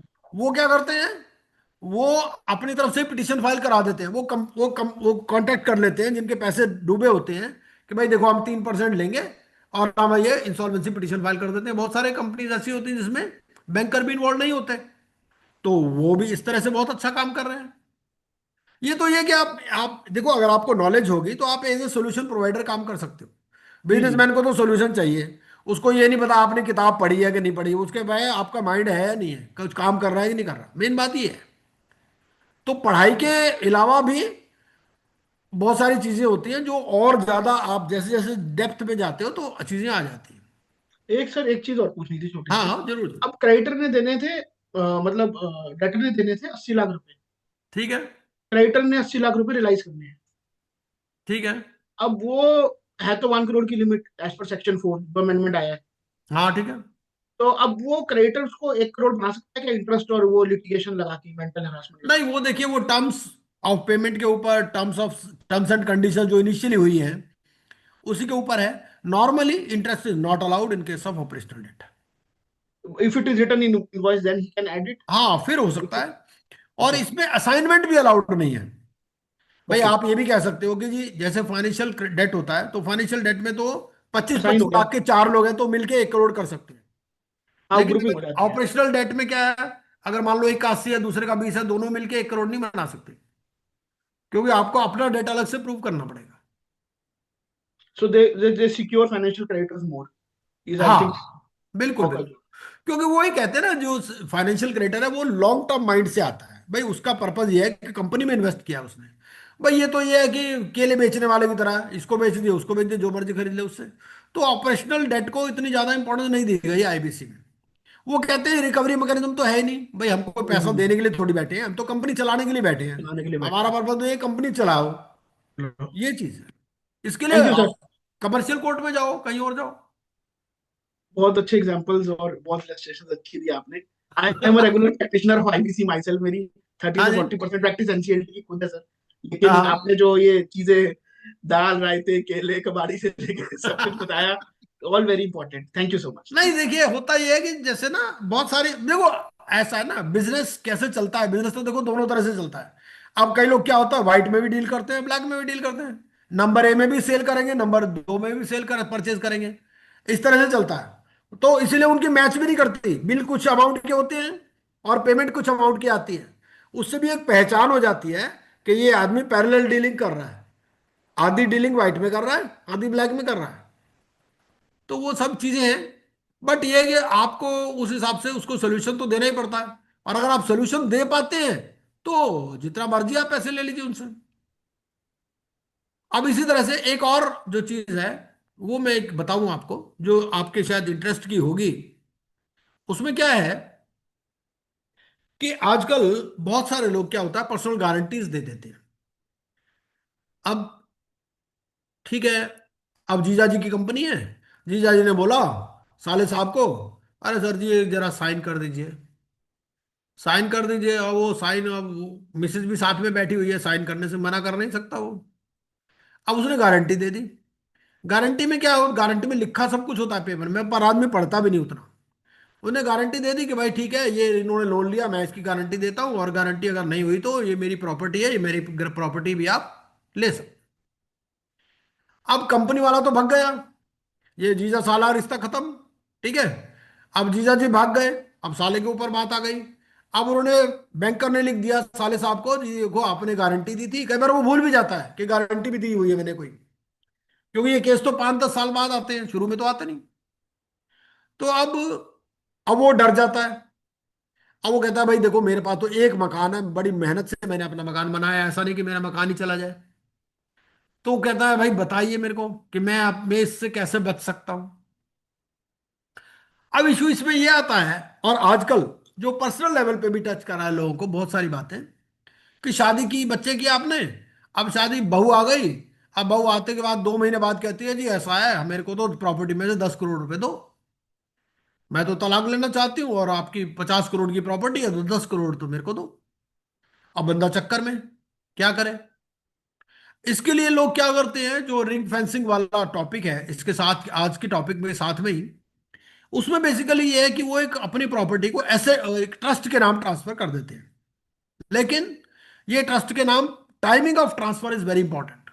टाइमिंग ऑफ ट्रांसफर आपका ऐसा होना चाहिए कि ऐसा नहीं कि आपके पास लाइबिलिटी आ गई आपने बाद में ट्रांसफर किया, नहीं, आपको पहले से ही ट्रांसफर करके रखना है। अब ट्रांसफर में आप तो कहोगे जी स्टैंप ड्यूटी लगती है, तो यूपी में, हरियाणा में 100 रुपए के ऊपर ही आप प्रॉपर्टी ट्रांसफर कर सकते हो। महाराष्ट्र में भी कंसेशनल रेट है। ऐसे स्टेट वाइज है, क्योंकि स्टैंप ड्यूटी जो है वो स्टेट सब्जेक्ट है। स्टैंप एक्ट जो है उसमें स्टेट वाइज लगती है। तो इस तरह से आप स्टेट वाइज उस तरह देख करके उस चीज को भी आप यूज कर सकते हो, ताकि अगर आपकी कोई लाइबिलिटी अभी नहीं आई है तो आप अपने एसेट्स को ट्रांसफर कर देते हो एक ट्रस्ट के नाम। अब जैसे मान लो फैमिली का अगर हम एग्जांपल लें, इस आईबीसी से हट के भी, कि आपने अपने बेटे की शादी करनी है, ठीक है, आपको डर है कि भाई कल को बहू आएगी, ऐसा नहीं कि बहू हमसे कुछ आधा प्रॉपर्टी में हिस्सा क्लेम कर ले। तो आप क्या करोगे, अपनी प्रॉपर्टी ट्रस्ट के नाम ट्रांसफर कर दोगे, और जो बहू है उसको भी बेनिफिशियरी नहीं बनाओगे। बहू को बेनिफिशियरी आप कब बनाओगे, 5 साल बाद, 10 साल बाद। दूसरी सिचुएशन ले लीजिए, आपकी बेटियां ही बेटियां, बेटा नहीं है कोई, तो आप बेटी से दामाद ना क्लेम कर ले, तो आप क्या करोगे, ट्रस्ट के नाम प्रॉपर्टी कर दी, और ट्रस्ट में बेनिफिशियरी कौन रहेगा, आपकी डॉटर्स, आप भी रह सकते हो, आपकी वाइफ, उसके बाद डॉटर्स। लेकिन आप जो सन इन लॉ है उसको बेनिफिशियरी बनाओगे 5-10 साल बाद, जब आपको लगेगा भाई ये रिलेशन अब सही काम कर रहा है। तो इस तरह से भी अगर आपको लॉ की नॉलेज है तो उन चीजों को भी यूज करके आप थ्रू क्रिएशन ऑफ ट्रस्ट जो है ये काम कर सकते हो। और किसी का कोई सवाल है तो पूछे, नहीं तो ये हमारी तो अनंत कथा चलती रहेगी, हम तो करते रहेंगे, कोई दिक्कत नहीं है। सर अभी जब तो सुमित कोई, जी बोलेंगे सत्संग खत्म कर देंगे नहीं हमारा। नहीं नहीं सर, बहुत अच्छा ज्ञान दे रहे हो सर आप, इतना। अभी सर कोई क्वेरी नहीं है सर। एक नरेंद्र सिंह की आपने क्वेरी ले ली सर? हाँ, नरेंद्र सिंह जी ने क्या बताया था? हो गया आईटी मेरे ख्याल से। Authorise to pay the expense related to pre हाँ, से, हो गया, हो गया, हो गया, ना हाँ, हाँ। बस ये, उसके बाद सर अभी नहीं है कोई। चैट बॉक्स की क्वेरीज तो ले चुके हैं सर सर ले चुके सभी। सर, अभी कोई क्वेरी नहीं है हाँ, सर। हैंड टू हैंड करते सो चल हाँ। रहे थे सर सारे। सो अगर कुछ और इम्पोर्टेंट हो, क्योंकि ऑलरेडी से 6:40, तो अगर कुछ और इम्पोर्टेंट हो 5 to 10 मिनट्स में, तो वी कैन कवर, अदरवाइज। हाँ, बिल्कुल, बिल्कुल, बिल्कुल, मैं थोड़ा सा और सर बता मैं देता हूँ। पूछ सकता हूँ? हाँ, पूछिए, पूछिए, Maybe it बिल्कुल। is little out of the academic contextual topic, हाँ, but we are हाँ। all professionals and we are all working for the profession. तो इसमें एनसीएलटी में सर सुना है मैंने, करा नहीं है काम, कि पैसा बड़ा अच्छा बनता है। और जो हम प्रोफेशनली काम कर रहे हैं वैसे तो है ही है, बट जो डिस्ट्रेस्ड एसेट्स होते हैं ना, उसके टेक ओवर में बड़ा अच्छा काम है। It's hmm, all like formal professional work, then somebody takes over the work। तो ये मतलब कौन से स्टेक होल्डर्स है, क्या होता है, मतलब कैसे होता है ये, अब मैं जो बता देता डिस्ट्रेस हूं एसेट्स आपको। हैं, जो हाँ डिस्ट्रेस देखिए एसेट ऐसा बिकते है, हैं बाद में। जी जी जी इसमें जो है ना, अब होता क्या है, आपने कॉन्सेप्ट सुनी होगी, बैकवर्ड इंटीग्रेशन फॉरवर्ड इंटीग्रेशन। जी भाई आपके पास कोई स्टील का क्लाइंट है, ठीक है। अब बहुत सारे लोग क्या करते हैं, जो इंसॉल्वेंसी है वो इंसॉल्वेंसी की रूटीन प्रैक्टिस नहीं करते, वो ये इंसॉल्वेंसी प्रोफेशनल वाला काम नहीं करते, क्योंकि इसमें तो रिस्क बहुत ज्यादा है, रिस्पॉन्सिबिलिटी बहुत ज्यादा है। तो वो क्या करते हैं, एक बिजनेस सोल्यूशन प्रोवाइडर का काम करते हैं। वो क्या करते हैं कि जितने भी जैसे कंपनी जो इंसॉल्वेंसी में आती हैं, उनके लिए फॉर्म जी आता है, एक्सप्रेशन ऑफ इंटरेस्ट।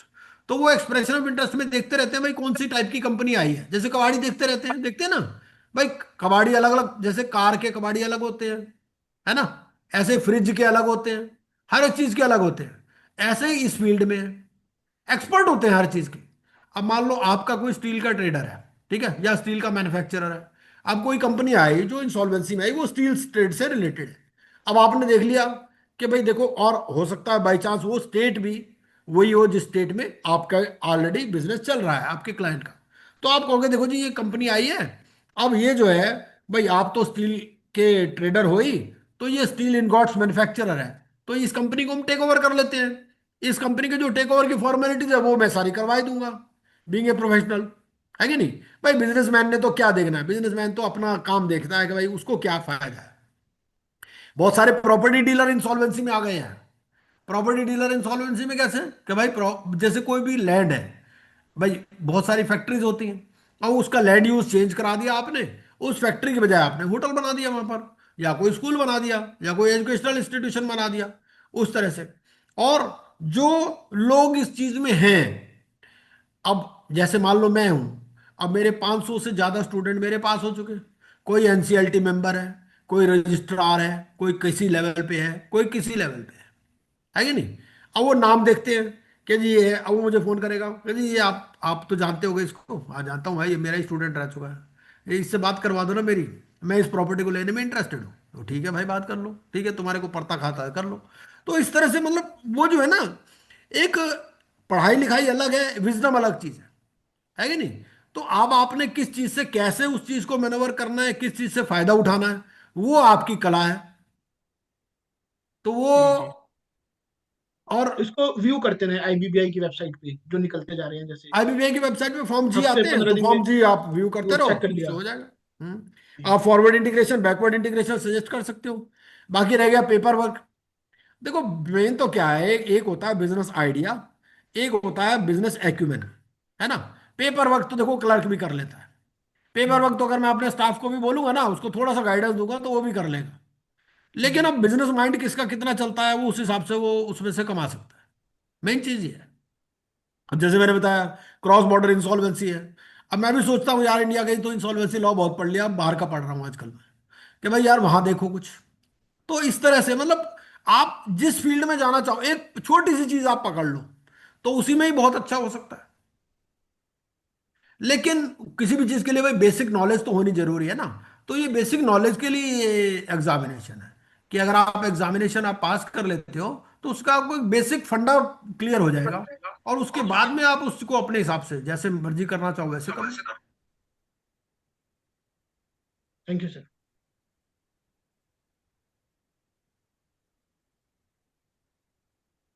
और किसी का कोई सवाल हो तो ले सकते हैं। देखो हमने ना इस तरह से किया है इसको, कि भाई कुछ आपको, जो आपके जिस माइंड से आए हो इस सेशन को अटेंड करने, वो आपका फुलफिल होना चाहिए, है ना।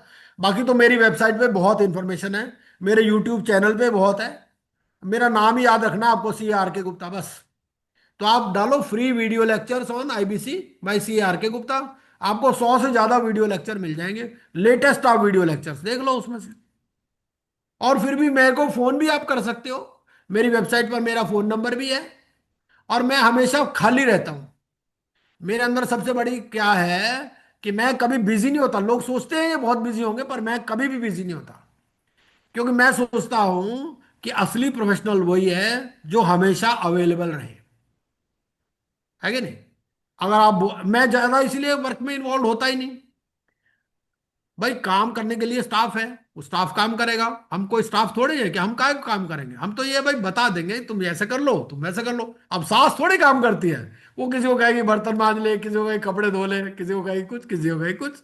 तो बहुत ऐसा अच्छा ही जीवन होता है बहुत बस। अच्छा सर, एग्जाम्पल सही फिट कर देते हो आप आगे के।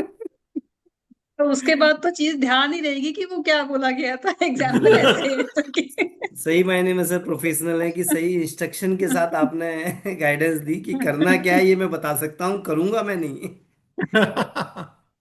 चलिए सर, बहुत अच्छा सर, बहुत सारी क्वेरीज भी डिस्कस हो गई, अच्छा इंटरेक्टिव सेशन रहा, तो हम्म। विशेष और फिर धन्यवाद भी सर आपका। ये जो है मैं अपना नंबर भी यहाँ पर भी लिख देता हूँ। वैसे तो हम्म। नंबर मेरा ध्यान ही रहेगा, इतने में कोई मुश्किल बात नहीं है।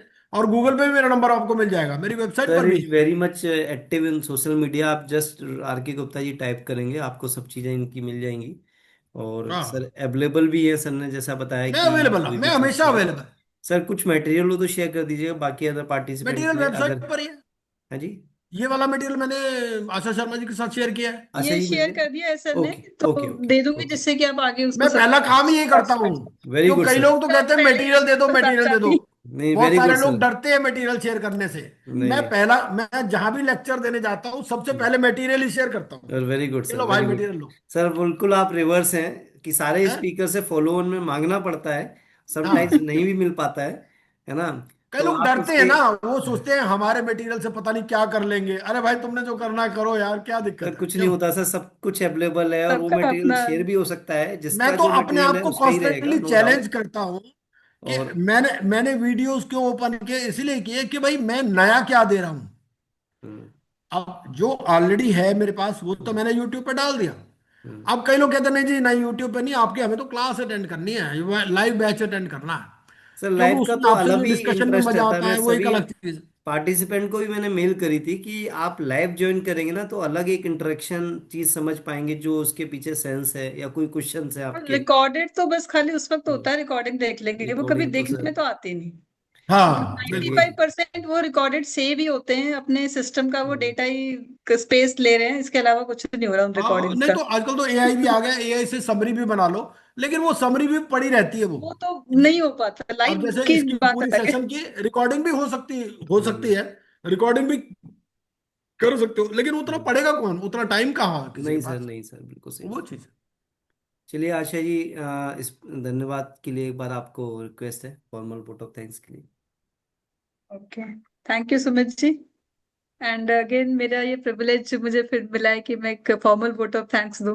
हम्म, तो thank you so much sir. And पूरा सेशन आपने इंटरेक्टिव रखा, और जो भी क्वेश्चंस पूछते गए हैंड टू हैंड सबके आंसर मिले। एंड आई होप कि जितने भी हमारे पार्टिसिपेंट्स आज हमें लाइव ज्वाइन किया है, डेफिनेटली उन्हें एक कुछ नया नजरिया मिला है अपने काम की तरफ और कैसे करना है। सर ने बार बार इस चीज पे जोर दिया कि देखो पढ़ाई तो सब कर लेते हैं, अपना विजडम होना चाहिए कि आप करोगे कैसे चीजों को। बहुत अच्छी बात सिखाई है सर ने। अपने टॉपिक के साथ साथ प्रैक्टिस में कैसे बढ़ सकते हो आगे, वो भी सर ने बता दिया है। Thank you so much sir कि आपने अपना टाइम दिया खासा को। And thank you ji, thank thanks you too so much. Each of the participants जो टाइम निकाल के इसको लाइव सुनने के लिए आए। तो thank you so much. Now over to Asha you. जी, one more information I would like to share. Tomorrow's session on important topic auditors appointment, removal and resignation. So everyone must be join, and penalties and compounding. So our own CS Sumit Kansal ji will deliberate on this जो important इस topic. वक्त उन्होंने live हाँ, join किया हुआ है हमें, तो Sunday Sumit ji. 5 p.m. tomorrow we all gathering on the last और सुमित जी, program बहुत of सारे this लोग month. सुमित पूछते रहते हैं वैसे डिसिप्लिनरी केसेस के बारे में, तो मैं तो सुमित कंसल जी का नाम देता रहता हूँ कि भाई Yes. डिसिप्लिनरी केसेस करवाने तो इनसे करवा लो। पता नहीं लोग इनसे कांटेक्ट करते हैं या नहीं करते, करते ही नहीं होंगे। नहीं, नहीं, बिल्कुल करते हैं आते हैं। सर, एक करते आपने एक भेजा था हैं, केस करते पीछे। हैं। हाँ he contested for central council member, I won't name. तो वो अभी हाँ रिलीव करा दिया उनको सर, 5 मेंबर हाँ बेंच के सामने, हाँ अभी हाँ। रिसेंटली हुआ है अक्टूबर में। वही तो ना, बस देखो करते रहते हैं रैंडम सर। एक्सेस मेमोरी पढ़ते ये तो लोग हैं। सब रैंडम एक्सेस मेमोरी का मतलब यही है, हम तो ये कहते हैं भाई देखो लोगों की रैंडम एक्सेस मेमोरी में रहो। राइट। आर्ट है सर ये सब, बस लॉ को पढ़ना भी एक आर्ट है, एक नजरिया है, जिस तरह से हम समझाते हैं चीजों को। वही है। प्रोफेशनल का काम ही यही है। किताबों में तो सब लिखा है, बेरेक्स तो कॉमन ही अब है पूरे जैसे इंडिया मेरा में। क्या है, मेरे लेकिन माइंड आपने बिल्कुल वही चीज को खाली है। समझाई। मैं अपने माइंड में कुछ नहीं रखता क्या है कौन क्या, मैं सिर्फ एक चीज नोट करता हूं, ये आदमी क्या करता है, बस। अब जैसे सुमित कंसल है, तो मुझे मालूम है भाई he is doing disciplinary cases. अब मुझसे लोग पूछते रहते हैं, अरे जो सर जी डिसिप्लिनरी केसेस में नाम बताओ कोई, मैं सुमित कंसल से बात कर लो। कोई और नाम बताओ, भाई ये एस एस शर्मा से बात कर लो, सीवी साजन से बात कर लो। राइट, यही मैं बोलने वाला था तो कि यही होता है, हाँ, बस मेन चीज डेफिनेटली यही है। यही होता है सर। तो अब इसीलिए अब वो क्या होगा कि अब उसके ऊपर है वो क्या करना चाहता है। हमारा कोई अपना पर्सनल कोई वो तो रहता नहीं पीछे कि भाई हमें कुछ उससे कोई फायदा होने वाला है या नुकसान होने वाला है। लेकिन ये है कि उनको ये पता है भाई इस आदमी से बात करोगे ना तो पूरी दुनिया में कौन कहाँ पर है क्या है ये सब बता देगा, और ये एंटरटेन भी करेगा क्योंकि खाली है। अब मैं तो कहता हूँ मैं हमेशा खाली रहता हूँ, मेरे अंदर यही क्वालिटी है कि मैं हमेशा खाली तो हूँ। बहुत बड़ी बात है सर, क्योंकि आपकी 200 से ज्यादा वीडियोज है यूट्यूब पे। It's a very, it's actually a humility coming from you, that you are free also and you are doing so much work for the fraternity. Website पे कितना सारा मटेरियल है, इसमें सब में हम जानते हैं एज प्रोफेशनल्स की कितना समय लगता है। तो that is really so kind of you, and वो तो मैं डिस्पाइट दैट शाम यू को पिक अप वो मैं वेरी। शाम को करता हूँ ना, वो मैं 8 बजे के बाद करता हूँ। पूरा दिन मैं खाली हूँ, मैंने अपना टाइम रखा हुआ 8 बजे के बाद, 8 बजे से 9:30 मुझे वीडियो बनाना है बस, और क्या। चलिए सर, बहुत अच्छा सर। आपके इस प्रयास के लिए सर प्रोफेशन हमेशा आभारी रहेगा कि आप किस तरह उसकी सेवा कर रहे हैं, मतलब without any expectation from the profession. और जो अपना कर पा रहे हैं आपने, पे बैक कर रहे हैं आज के समय में, तो debt is very great job sir. So with this special thanks to you for your wonderful deliberation, and thanks to all participant. See you once again tomorrow at 5 PM। Thank you ji, thank you all. Thank you Asha ji, thank you Sumit thank you, भाई, thank you, thank thank you you, Rudra thank you, sir, thank you. Thank you, thank you so much. Thank you to all one.